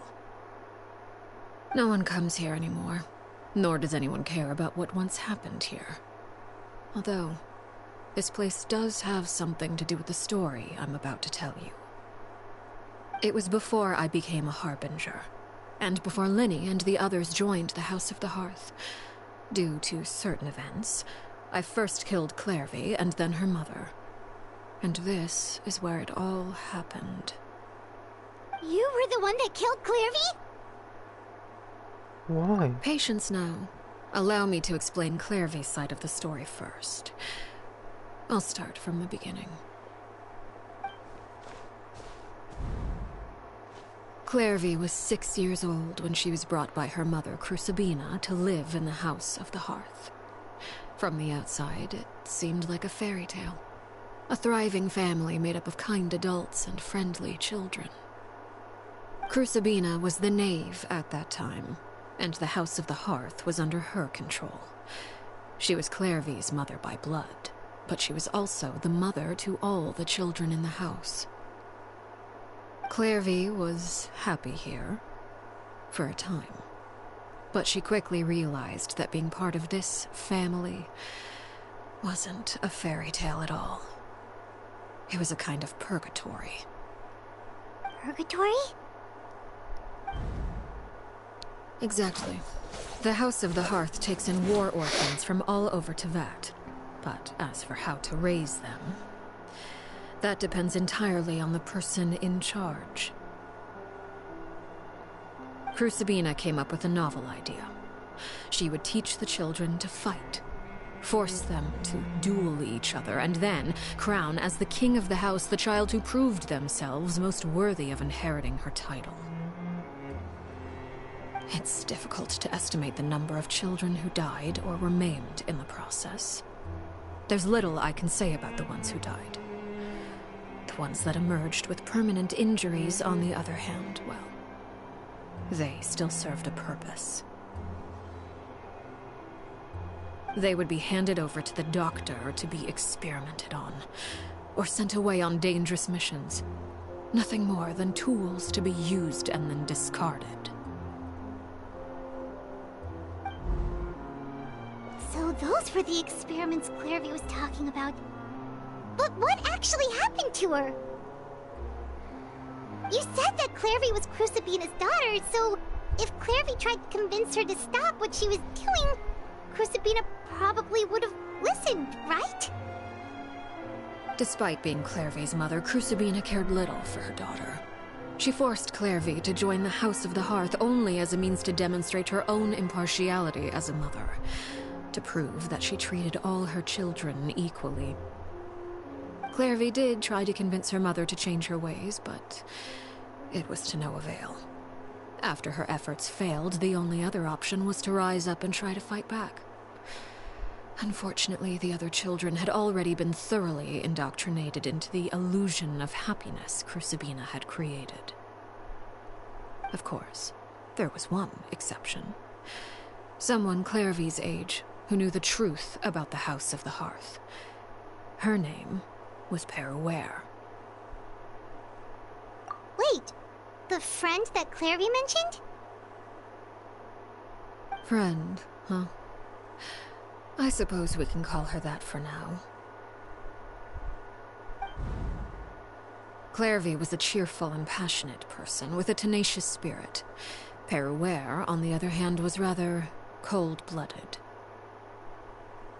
Her cold-blooded nature allowed her to see through Crucibina's facade.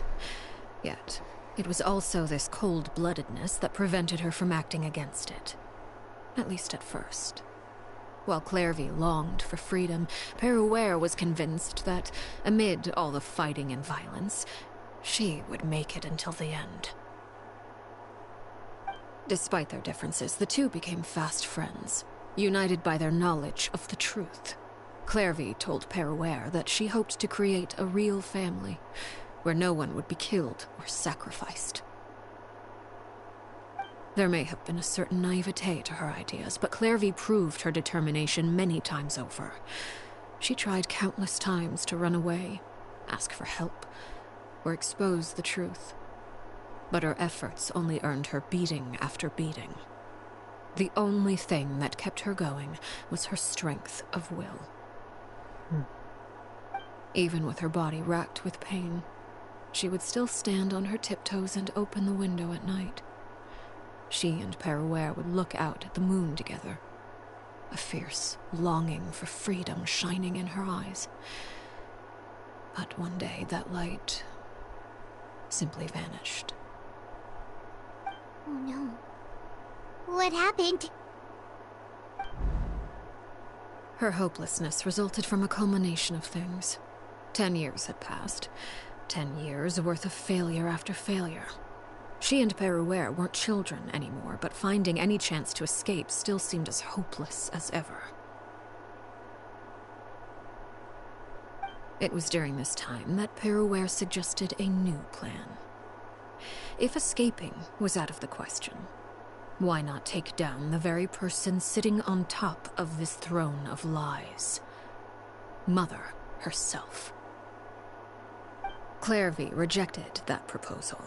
She claimed that, as a famous harbinger, Crucibina possessed an unimaginable amount of power.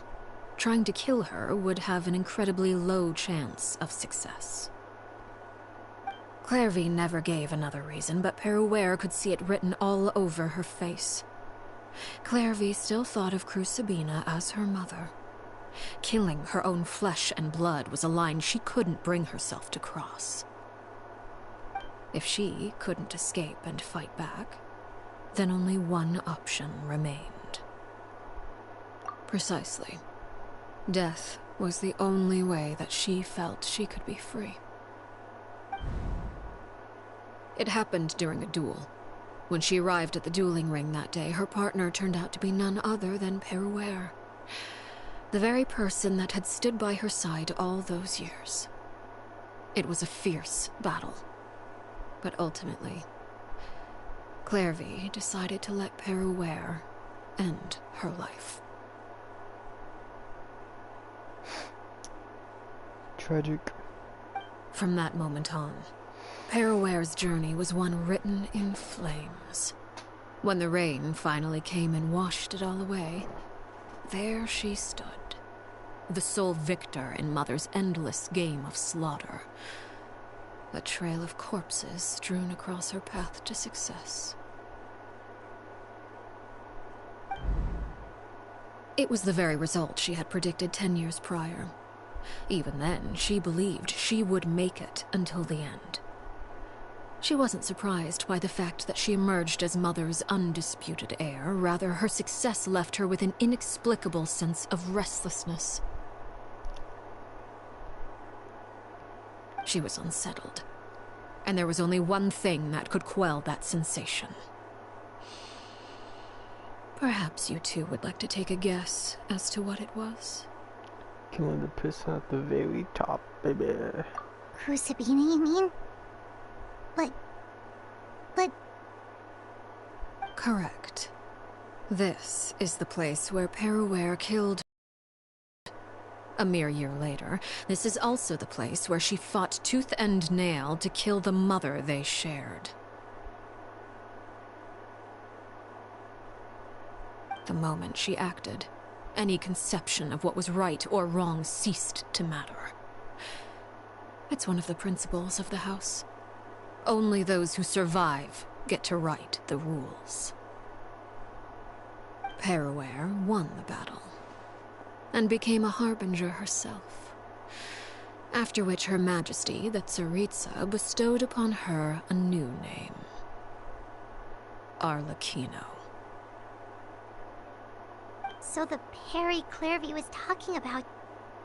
It was you all along. You're Paraware. Arlecchino is just a name you got later. I left that name behind long ago. I must say, hearing it now does bring back memories. After I defeated Crucibina, the moniker of Mother died with her. I chose to forego the title she called herself, and even chose to give up my own name. I rebuilt the House of the Hearth under a new identity. Not only as Arlecchino, but as father. And that is where the story ends. Any more questions? Yeah. Based on what you just told us, Clairvy wasn't a little kid when she was killed. So the Clairvy we met... Was she really a spirit at all? I suppose you could call her an illusion born of flame. Her existence is like ashes to a fire. Something left over in the wake of blaze and ruin.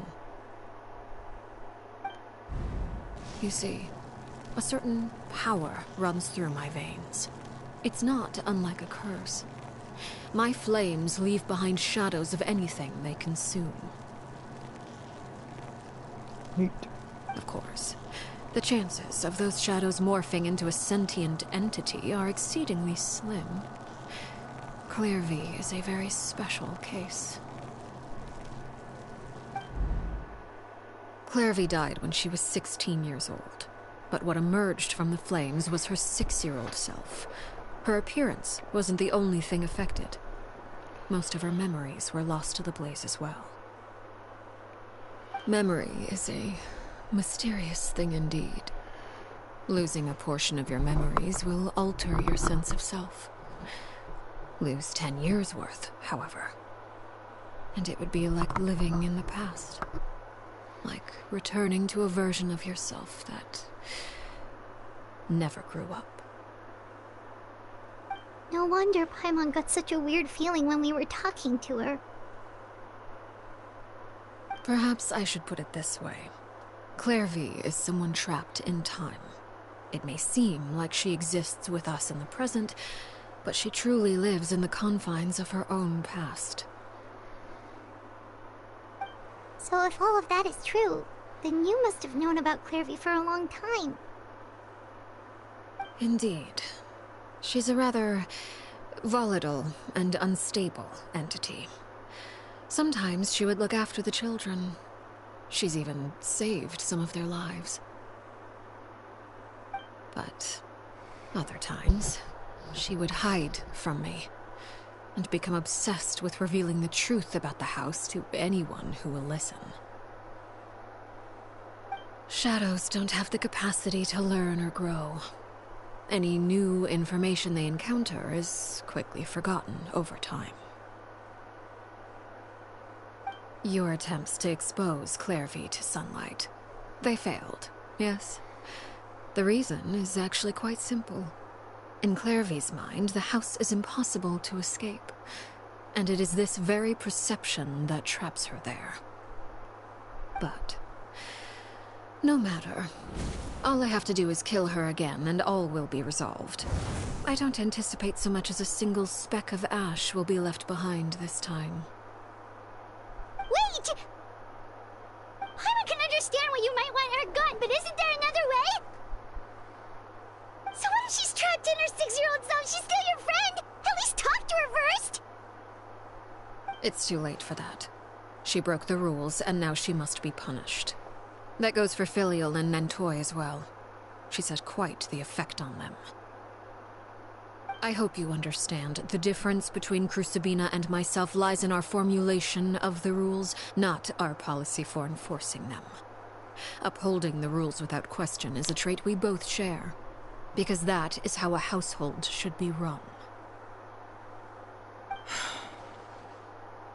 Is this really what you want to do? Whatever could you mean? Don't you want to say a proper goodbye at least? Whether as a killer or as a father, there are two things that must be avoided at all costs: anger and sorrow.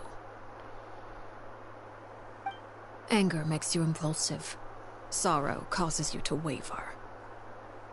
Well, it appears it's about time to proceed. Before we arrived, I told some of my well-behaved children to bring our troublemakers here by nightfall. I do believe I've kept my end of the deal. I gave your friends quite a bit more time.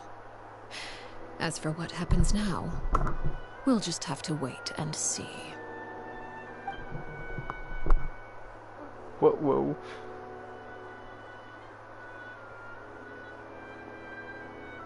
Here they are, Father.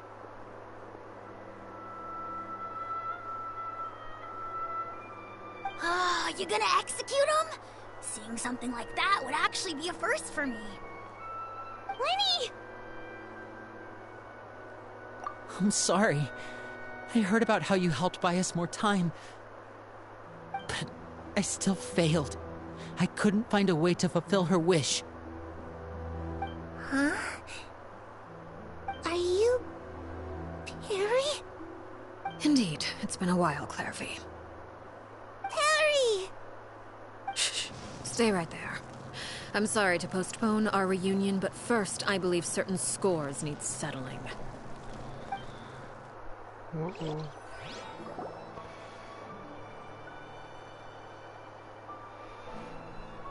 Father, let me explain.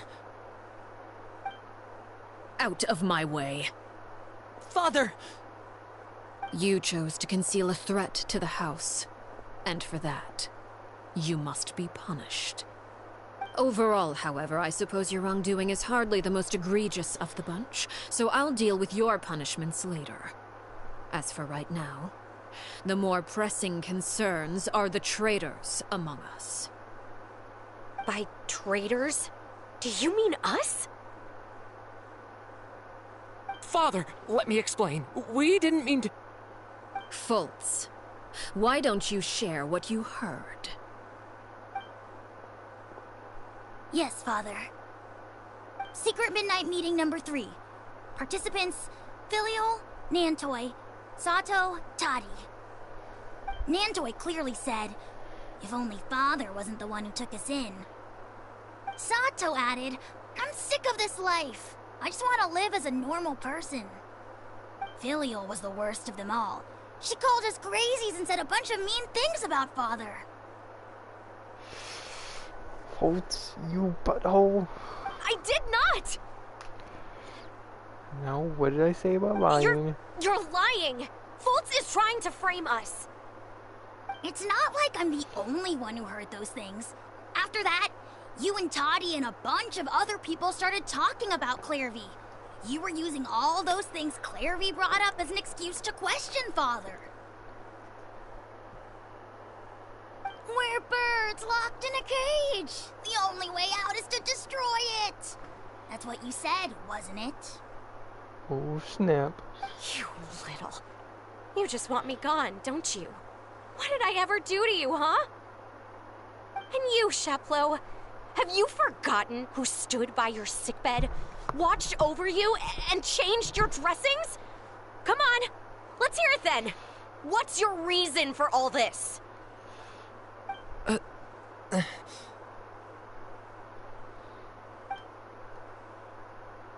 You're wrong, Filial.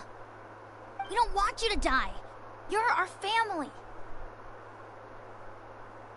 Liar. You wouldn't be doing this if that were the case. So why? Why have you backed us into a corner? We all live in the House of the Hearth. You know the type of work we do, Filial. A single betrayal can cost dozens of us our lives. It's not like it's never happened before. That kind of thing is hard to forget. That's why the House of the Hearth cannot tolerate any form of betrayal. Ever since we came to Poisson, you've had 7 secret meetings. A lot of the things you talked about really crossed the line. You've been spying on us for half a month? Wait a second. Now that I think about it, the move to Poisson was just a way to make it easier to spy on us, wasn't it? Because we were all in one place. You've had this planned all along. Filial, Nantoy, I'm sorry. I owe you both my life. I owe Clairvy too. If it weren't for all your help after I got poisoned, I wouldn't be standing here today.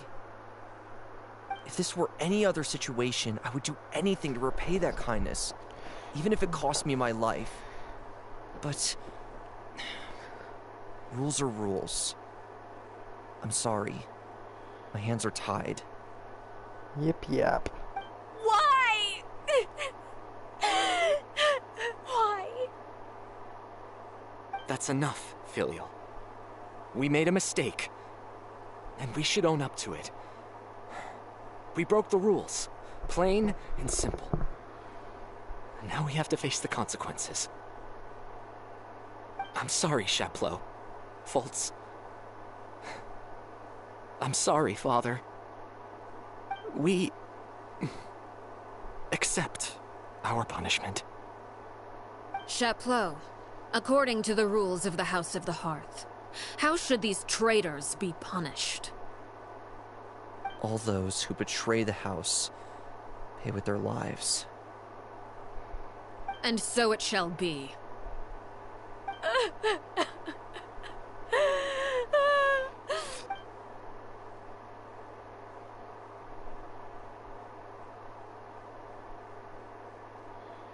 Father, please wait!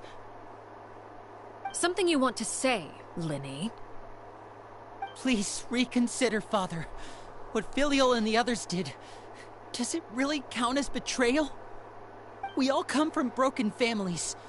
From the very first day we joined the House of the Hearth, we wanted nothing more than to make it a real home. But the truth is, none of us know what a real home should look like. I'm not saying I have all the answers. All I know is this. Killing Filial and the others may uphold the rules, but doing so will only bring us further away from being a real family than we've ever been. So please, Father, please reconsider. I agree with Linny. Father, please. Linny, you... I also agree with Linny.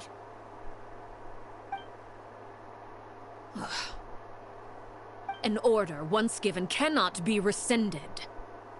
However, given the extent of your determination, I suppose we shall have to go about this a different way. Draw your weapons and face me. Whoa. Our weapons? Father, are you referring to a duel? Precisely. The rules of the house will not be altered. Traitors must be punished.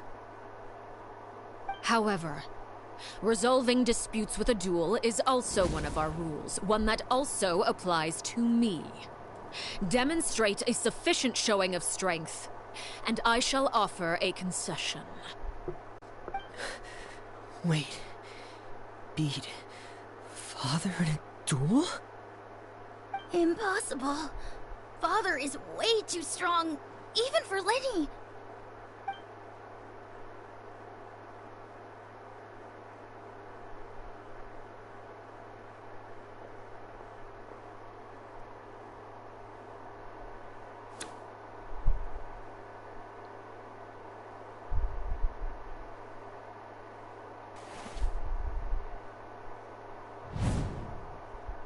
Let's game. Did you hear that, Traveler? Yep. Lenny and the others have to duel the knave. What should we do? Can they really win something like that? Nope. If they lose, those people from the house are really gonna be executed. Hey, are you listening?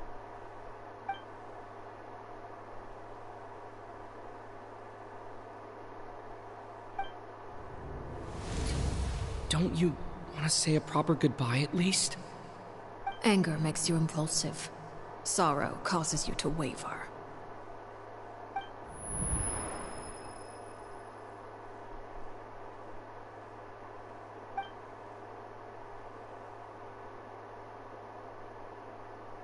Oh, looking at that expression on her face, she seems really serious about this.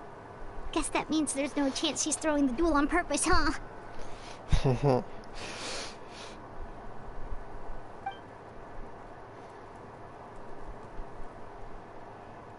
When guests are around, families are often on their best behavior. And any disputes are less likely to escalate. When the time comes, make the choice that you deem most appropriate in the situation, and lend your help to the House of the Hearth. What's wrong, Traveler? Hey, where are you going? Traveler? With my dual blade in hand, I shall crush you. You're asking to join the duel against the knave? If that's okay. I'll allow it. We do have a ready-made dueling ring at our disposal, after all. All I would advise is this. Keep a firm grasp on your weapon, and give it your all. Any less, and you may just lose your life. I'm gonna give 110% out there. The problem is, I have the knave, my knave on my team, and she's not exactly battle ready currently.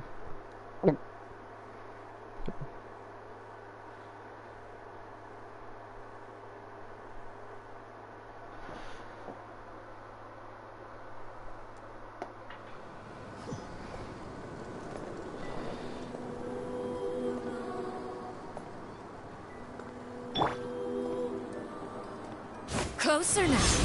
Haha, miss me, now you gotta kiss me. Why the hesitation? There is no escape! And with these rising flames!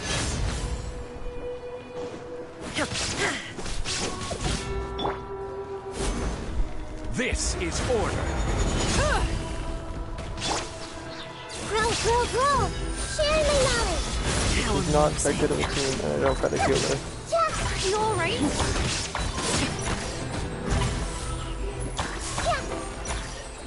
With these rising flames! Gather! Now that's more like it. Shine down! Is it my turn now? Torn to oblivion! I really have to draw my blade. And then... They move that killed number Running 8. is of little use. The countdown has begun.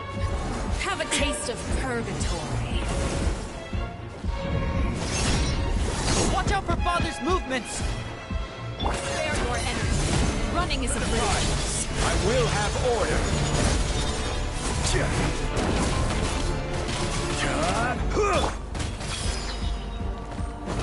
The Temple of Wisdom! Clicking the wrong buttons. Are you alright? My turn.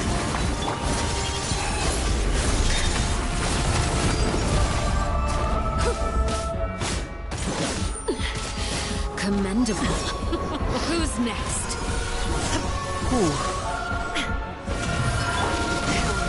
Gather! Look out!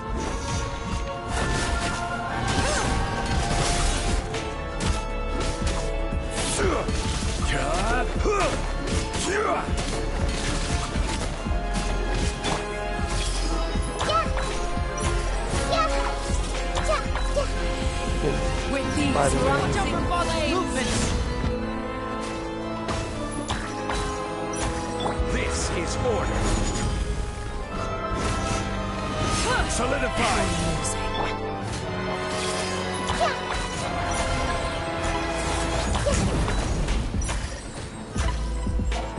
Father's even stronger than those in a whip.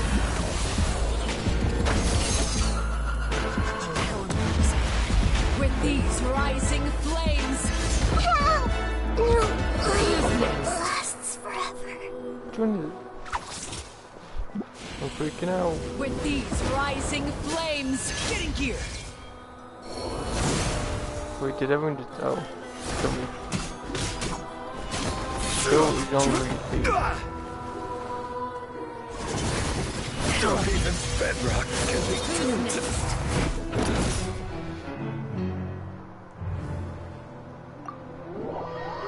That's fine. I just gotta switch team real quick. It's kinda awkward. It's all part of the plan. Trust.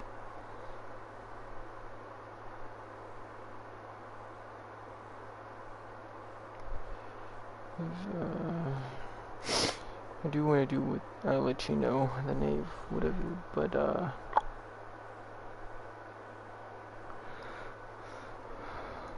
gonna switch teams.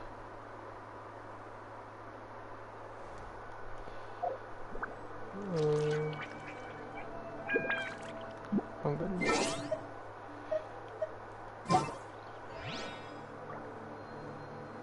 Kinda want to heal her, but I'll just go ahead and do this.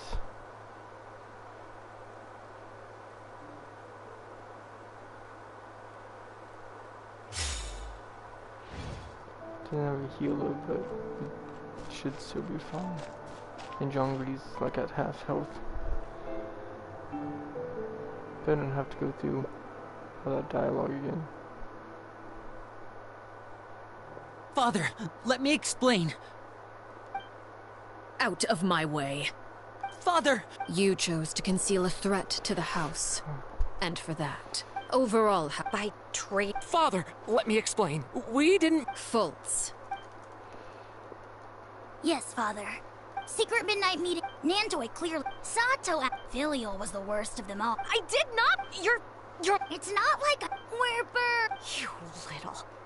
You just want me gone, don't you? What did I ever do to you? And you, Sheplo.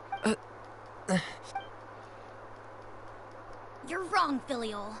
We don't want you to die. Liar. We all live. A single betrayal can. That's why the House of the Hearth can. You've been Filial, I owe you both my life. If this were any. Why? That's enough, Filial. I'm sorry, Sheplo. Chapleau, according to the rules of the... All those who betray the house. And so it shall be.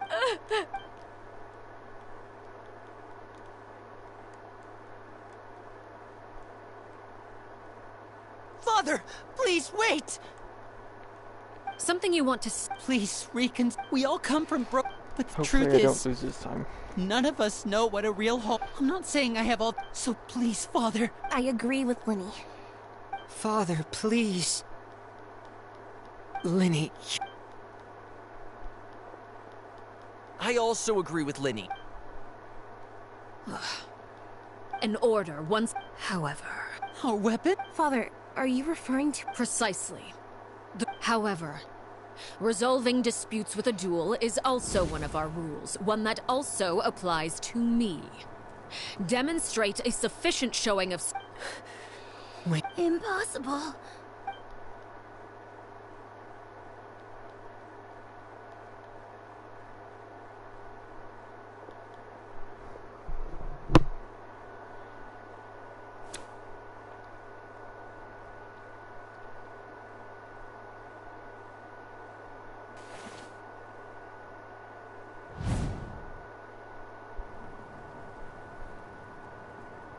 Did you hear that, Traveler? Lynn and the others have to duel the knave. If they lose the... Don't you want to say a proper goodbye? Anger makes you impulsive. So... Oh. Looking at that expression on her face, she seems really serious about it.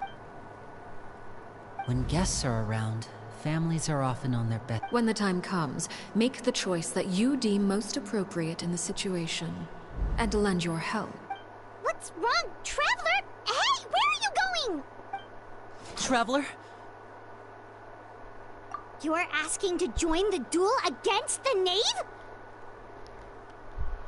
I'll allow it. That's okay. We do have a ready-made dueling ring at our... All I would advise is this. Keep a firm grasp on your weapon, and give it your all.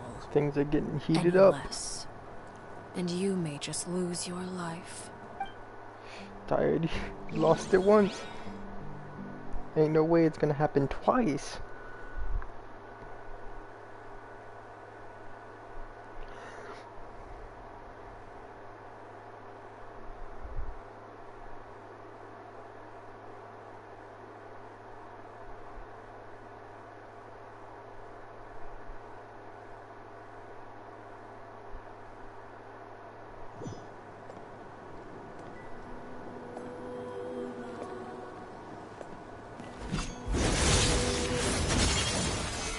Gather! Fall in!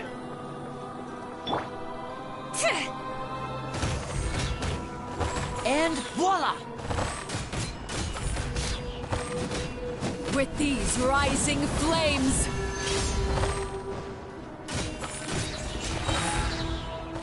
It's showtime!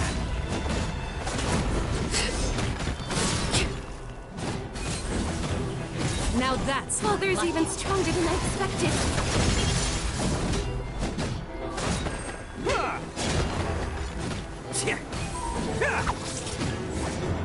Spare your I am the cutting edge of Running fashion. is of little use.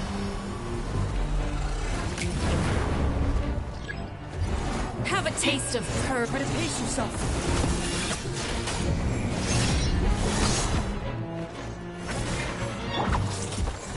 Spare your energy.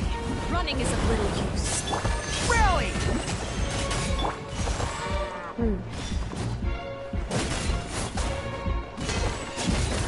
Watch out for monster movements! I see her. I will have order. The countdown has begun. Solidify! Like a fly tangled in a web. How amusing. Oh, coming through! With Father's these even stronger rising than I expected. flames.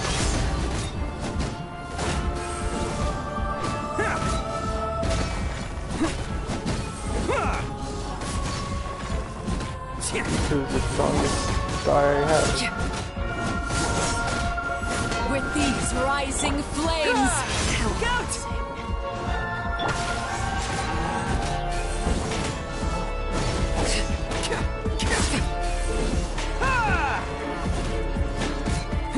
Never underestimate an ogre.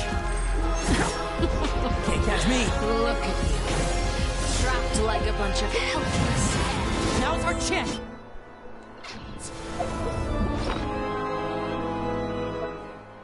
I don't think I have any heals on me. I'm cooked. That doesn't heal.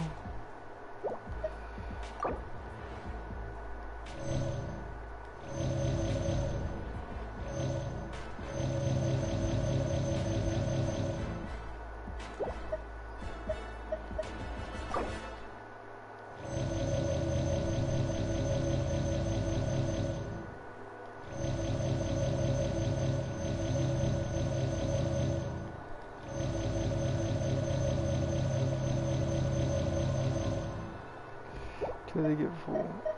Alright. Go ahead and do that, and Not bad. You've proven to be a worthy It's just a opponent. scratch, I swear!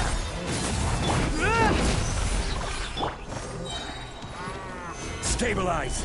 Order guide you. Are you alright? I could use some help.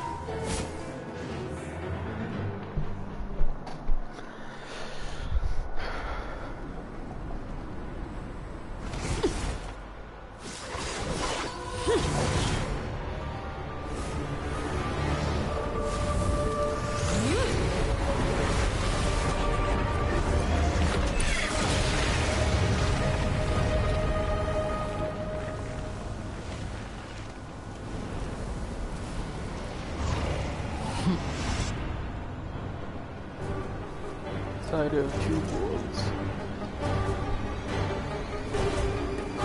I'm cooked. Boys, Sorry. I've let you down.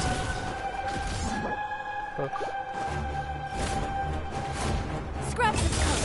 Scatter! No. Charge! Press the advantage! Solidify. Yeah, that's the weirdest. That's still pretty cool.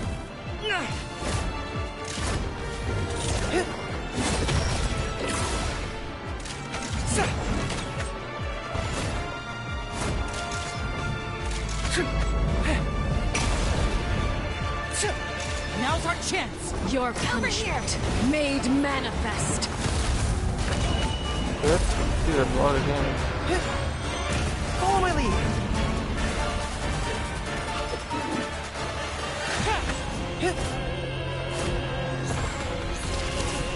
I just gotta let them do all the damage. Sun and moon have set.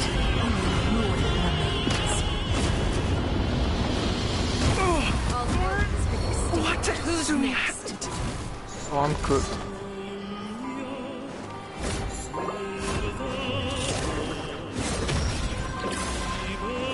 Now's our chance. Over here!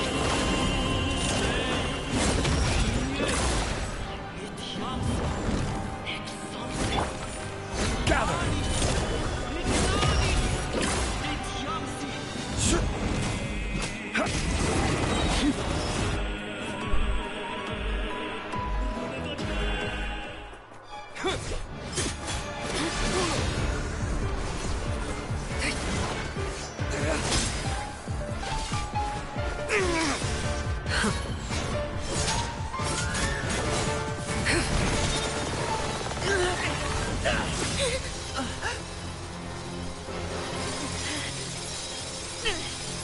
You should know better than to crowd in one place.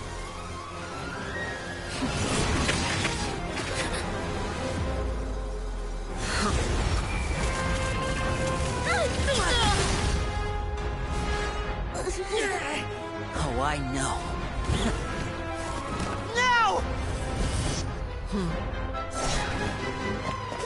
I'm sorry, Father!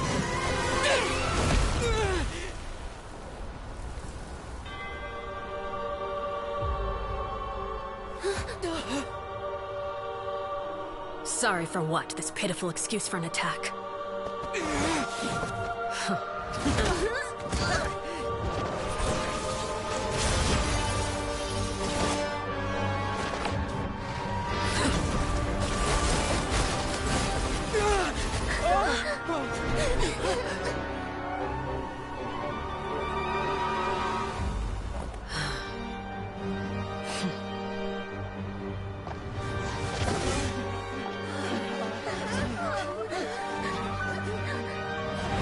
Father, no!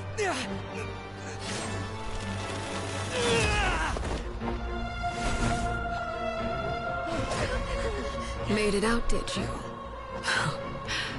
You're stronger than I expected.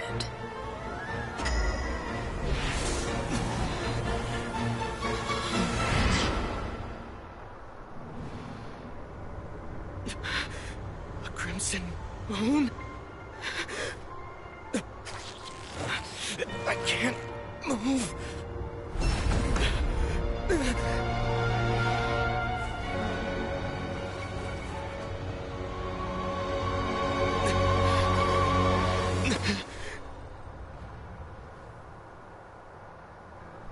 Still, not strong enough to beat me.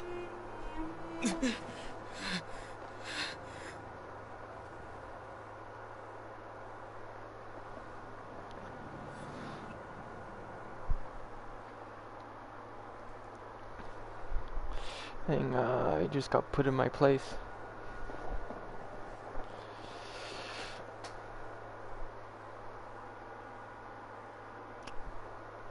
Oh well, I guess they die.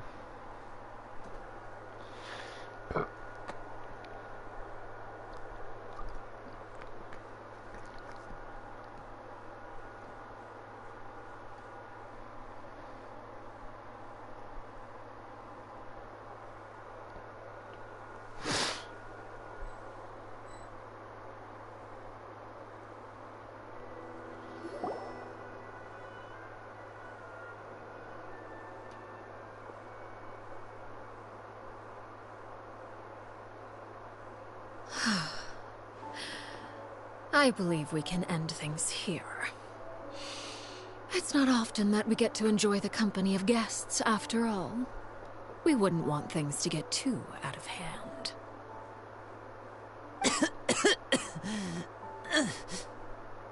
Brother, are you alright? Lenny. Given that I am the victor of this duel, as agreed, the punishment stands. No! I never thought things would end like this. However, everyone involved in the duel demonstrated a remarkable level of strength and determination. In light of this, I'm prepared to change the method of execution. Elwar, the bottled flames I gave you for safekeeping. Do you still have them? Yes? I wasn't sure what they were for, but I've kept them super safe. I didn't lose a single one. Wonderful. Then, in just a moment, I'll have you administer them. Bottled flames? Indeed. They're the product of a secret experiment. Under certain special circumstances, flames can be extracted from my person and preserved. Once ingested, searing pain will spread across every inch of your body. No harm will come to you physically, but your memories will be burned away. If you can withstand the pain, when you awake, you'll have forgotten everything you know about the House of the Hearth, and will be expelled from the organization. In other words, administering this concoction will kill the version of you that grew up in the house, and give you a new identity.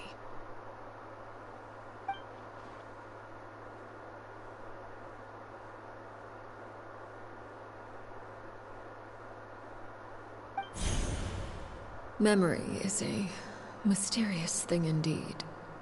Losing a portion of your memories will alter your sense of self.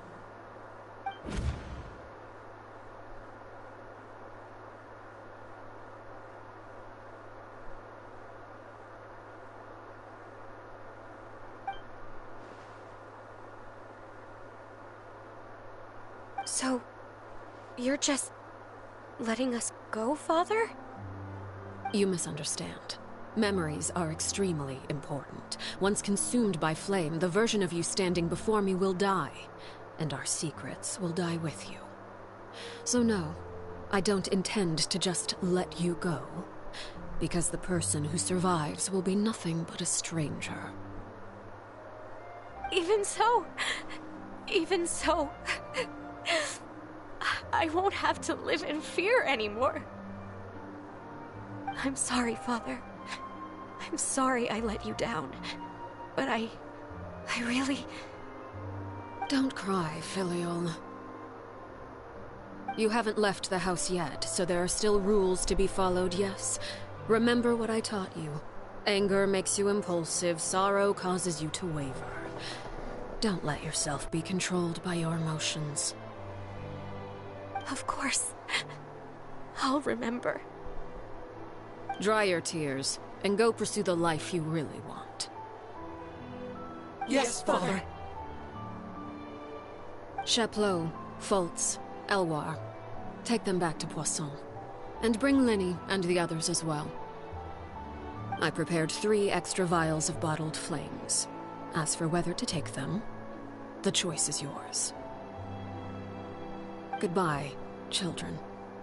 The next time we meet, I will no longer be your father. Thank you for all you've done for the house. I hope you have bright futures ahead of you.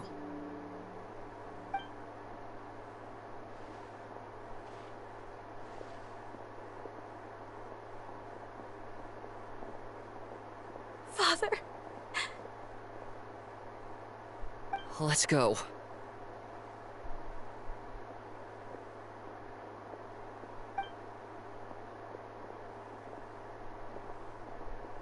Here, grab my arm, Linny. I'll help you walk back. Thank you.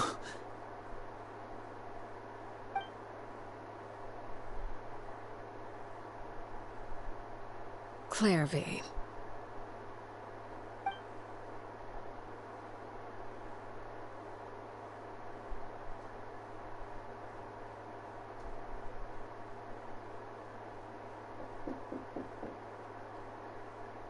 Can we talk now?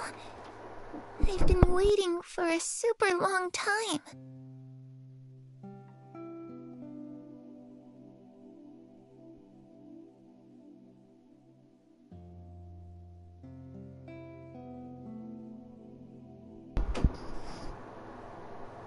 You really are Perry, aren't you? I haven't seen you in so long. How come you're all grown up? Wait, did I somehow travel to the future on accident? Or am I dreaming? What a long dream. Neither. You died, Clairvy. That's what happened. You could have at least sugarcoated it a little. Look, she's done speechless. Oh. Okay then. Huh? That's it? You accepted it just like that? Yep. If that's what Perry says happened, then I believe her. Perry wouldn't lie to me. Okay then. Makes sense. Plus, I don't really need to know why I'm like this. I'm more curious about what happens in the future. If you're a harbinger now, Perry, that means Mother is gone, isn't she? Can you tell me about it? I want to know what happened to her. And to me. You never stopped trying to defy fate. At first, no one believed you. You could only vent your frustrations to the moon. In fact, you often sought comfort in the night sky. You wanted to see the aurora, so one night we promised each other we would go to Snezhnaya to see it together. Later on, you tried to run away, but you were brought back each time. Mother spared your life, but it wasn't out of kindness. Instead, she decided to make an example of you by slowly torturing you over time. That way, the other children would know what happens to traitors. Still, you never gave up. Mother hoped that through ruthless duel after ruthless duel, she would be able to crown an ultimate victor among the children she raised. But you called on everyone to unite, to fight to a draw in order to reduce casualties. Your efforts may have only delayed the inevitable, but still. You gave them hope. You tried everything you could think of, but every attempt ended in failure. Still, you never turned your sword on Crucibina, and you never turned it on me. On that gloomy day, you told me, "For the last 16 years of my life, I've done everything I can to fight for freedom. But now, I realize that the only freedom I truly possess is the freedom to choose to die. I never imagined I would say something like that. I must have been feeling really worn down. But somehow, I still think I understand. According to Mother's plan, only one of us was going to make it until the end. And I always hoped that person would be you. If I could do it all over again, I still don't think I would make a different choice. Even when I first met you, I knew you'd be able to do what I couldn't. Is that so? Even now, I'm not sure I truly understand what kind of freedom you were trying to pursue. But as the head of the House of the Hearth, and as the children's father, I've tried to give them the most basic of freedoms. The freedom to choose their own fate. It's something I discussed with the Iudex of Fontaine. The children who want to leave the house will have their memories wiped clean of all secrets pertaining to the organization. In return, they will be allowed to live a normal life in Fontaine without being prosecuted for their past. Of course, I won't simply hand freedom to them on a silver platter. They have to fight for it and prove themselves worthy of it. Only freedom that is earned has true value. That's more than enough. That's exactly the kind of life I was fighting for. You know, Perry, I think you're a pretty amazing king, and a really great father, too. I'm really happy that you're the one who took over the house. I guess I do have one regret, though. I still haven't seen the outside world. Well, it just so happens that our dear guests over here have been to many nations and traveled to countless places. Perhaps they would be willing to tell you what the outside world is like. Really? Of course! We've traveled all over the place. We've got so many stories, we could probably talk your ears off for 3 days straight!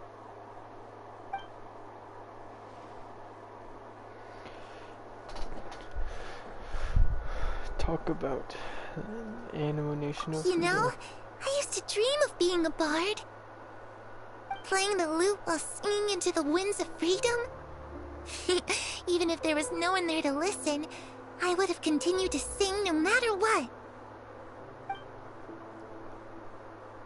Look at the Geo-nation of concepts. Ah, that's where Mora comes from. I never knew that before. If I had some Mora, I would buy 3 new dresses. One for me, one for Perry, and one for Mother. It's just too bad Perry doesn't like wearing dresses. And Mother, well, she probably wouldn't accept something like that either. I guess I'd just have to keep them all for me then. I could wear a different one every day.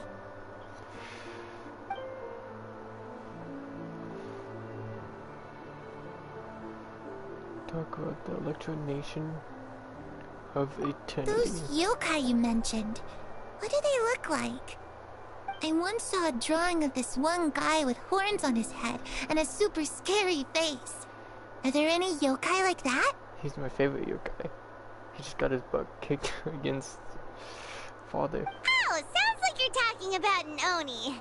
Yep, we've met one, and let Paimon tell you, they're not nearly as scary as they look. And they're enjoyable to be around. Gender Nation of Wisdom. I was always too afraid to skip Mother's fighting lessons. But at the academia, I bet you could do all sorts of secret things in class. Things that have nothing to do with studying. But I'm pretty sure you have to pay to be in the academia, so... I'm just kidding. Being able to study whatever you want without having to fear for your life actually sounds pretty great.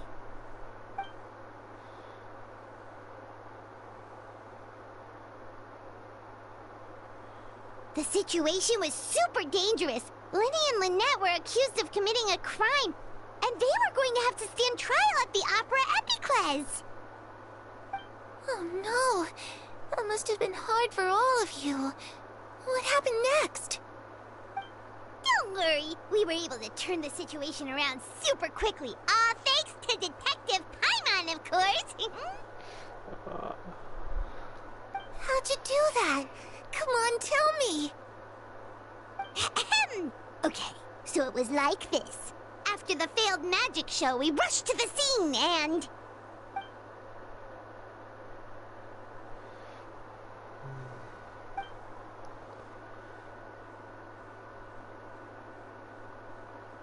Shadows don't have the capacity to learn or grow. Any new information they encounter is quickly forgotten over time.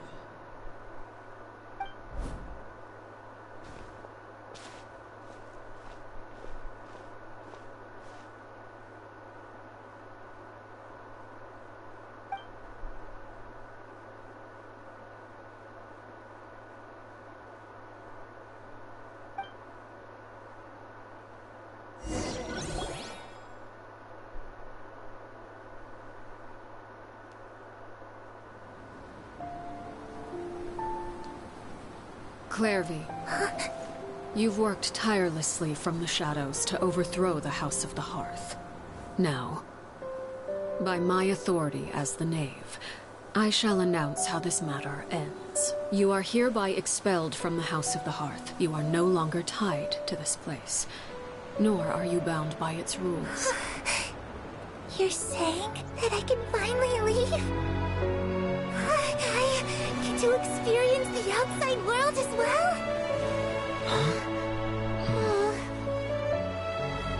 Oh, I almost forgot. There's no getting older for me. Still, seeing who you grew up to be makes me really happy, Parallel. Take care of yourself. Goodbye. May we meet again someday.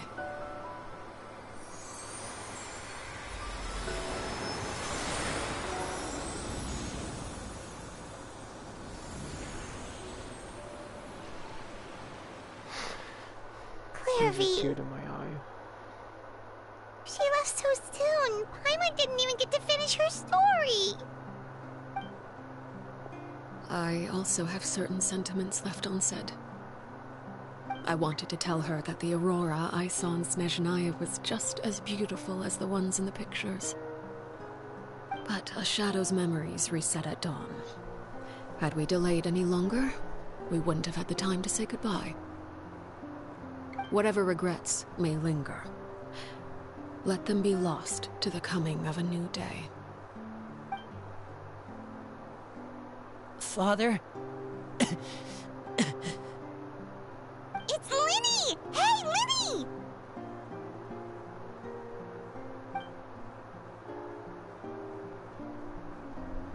What is he doing back here? Let's go check it out.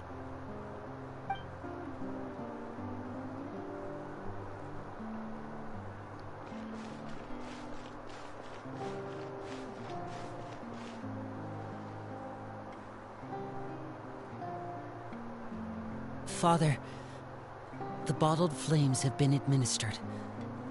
Filial and the others have left the house.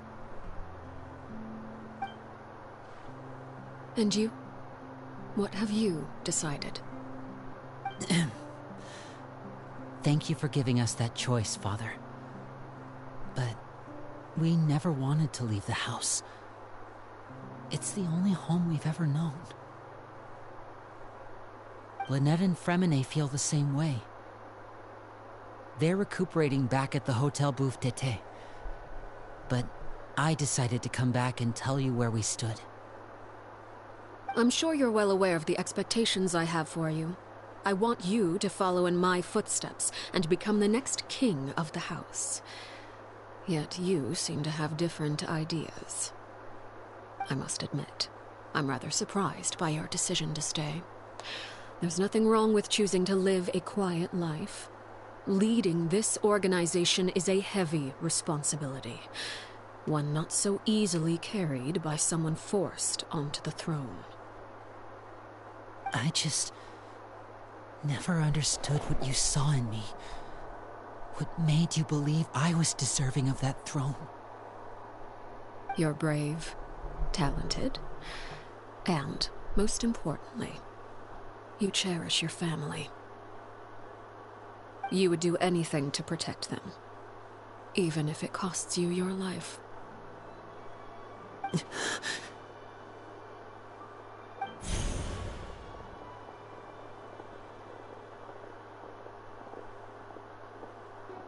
Speaking up back there was so brave of you, Linny. It's all thanks to you that we were able to convince Father to back down. You're a hero, Linny. Hero? Father is the real hero. Had Father gone all out during the duel, there's no way I would have walked away with my life. She must have had it all planned from the beginning, from the very moment she suggested a duel. I'm not deserving of that title. I'm not strong enough or smart enough. You're wrong. In my opinion, all you need to be deserving of the throne is conviction and the necessary strength to act on it. We may have different ideas of what it means to be a family, but you can hardly be said to lack conviction. What you truly lack is strength. For someone of your talent, though, that's something that will come with time. Even without that strength, you still chose to face me in a duel, even though the odds were stacked against you. That capacity to honor your convictions is what I truly see in you. Father. No one knows what the future holds, what tragedy or triumph may be in store. Being at the head of this organization requires the strength of will to face whatever comes. Caution will only hold you back. If reaching a certain standard were required to go after what you want, I would never have succeeded in killing my predecessor. Back then, there was still a considerable gap between our abilities. Strength may decide the ultimate victor, but those who let a lack of strength dictate their decisions or undermine their convictions will never be worthy of the throne. I understand, Father. Thank you. Children must grow up to surpass their parents. Only then can a family continue to flourish. The road ahead is not an easy one, so I'll ask you one last time. Are you certain you want to stay?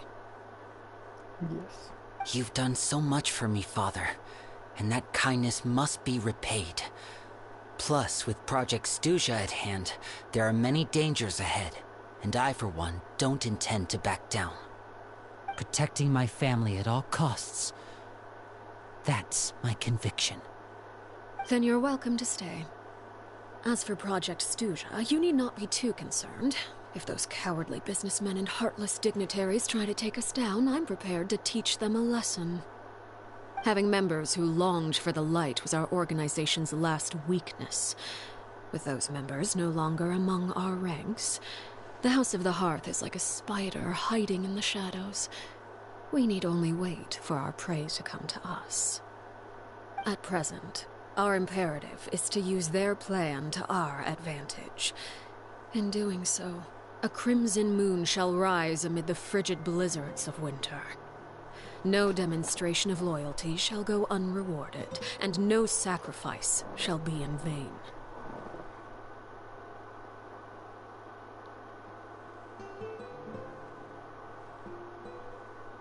As for the two of you, whether we meet again as friend or foe, I'll remember the camaraderie we shared in this moment. No matter how arduous the journey ahead, I hope we both reach our desired destination.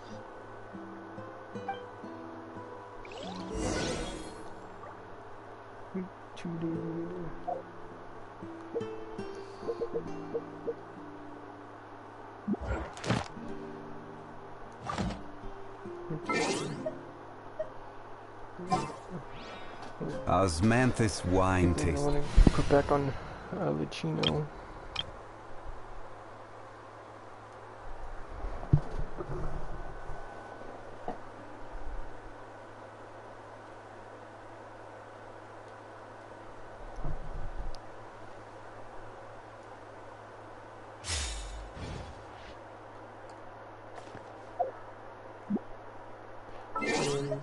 now I gotta switch 2 days later.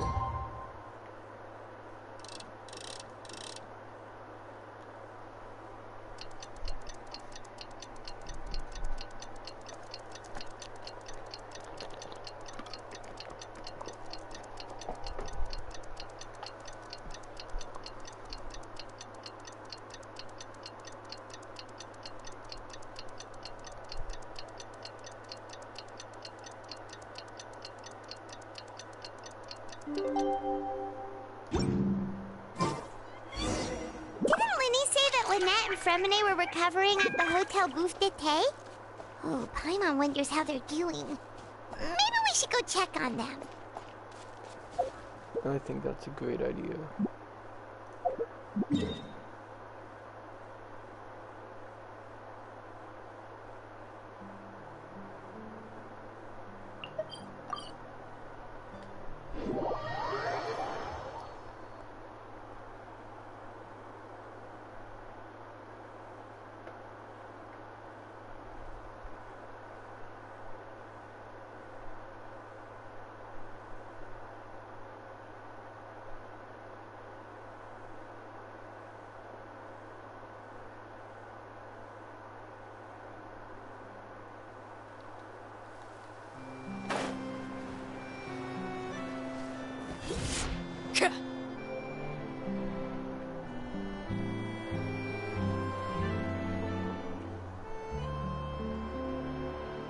Lynette?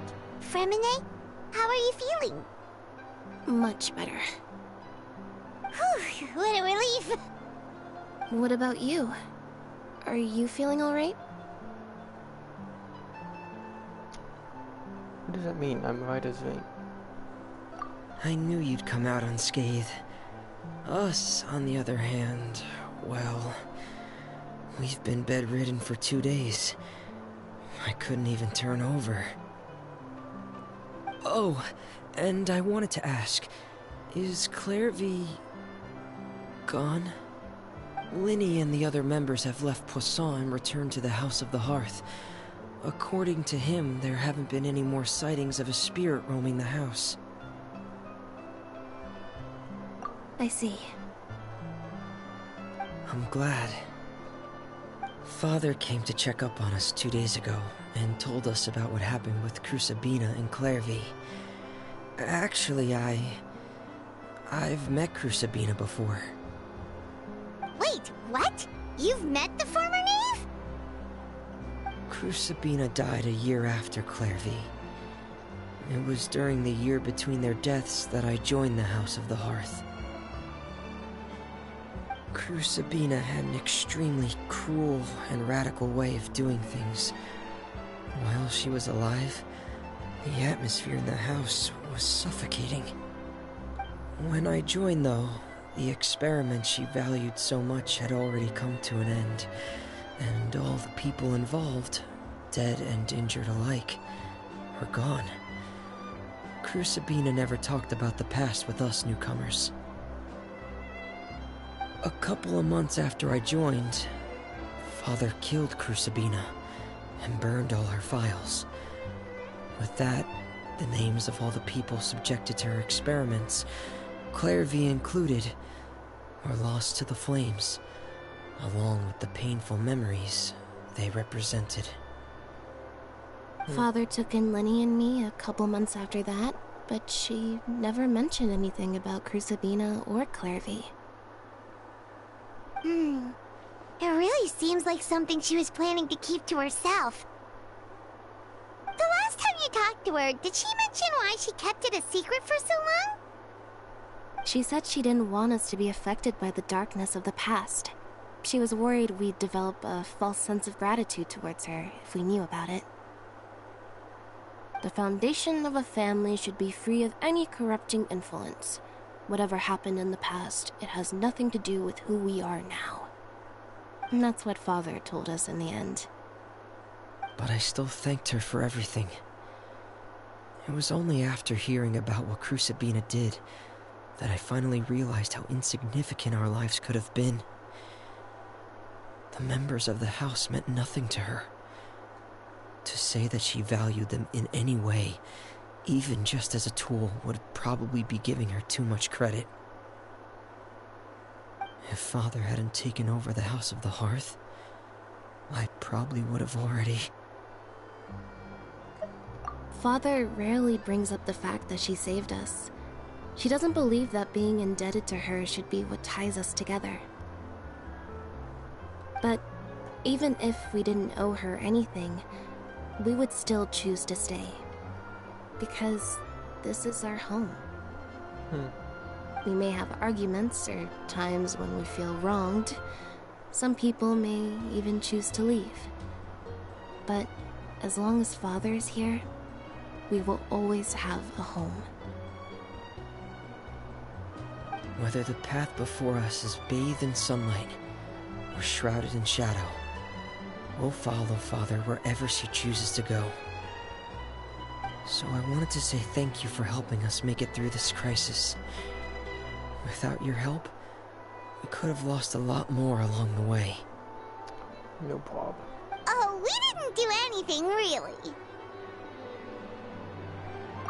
Of course. You're welcome anytime. Are Filio and Nantoy okay? I actually saw them at a cafe this morning. They didn't recognize me. From what I could tell, they were drinking coffee and talking about one of the operas that started running recently. They seemed happy. If I had to take a guess, I would say they finally found the kind of life they always wished for. That's good. That was a happy ending.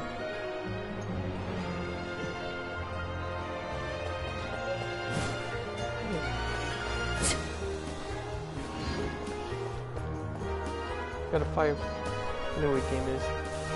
Gonna end this stream here. Went on longer than I thought it would, but that doesn't matter. We finished the Knave's story quest. But anyway, I love you guys, and I'll see you next time. Bye bye.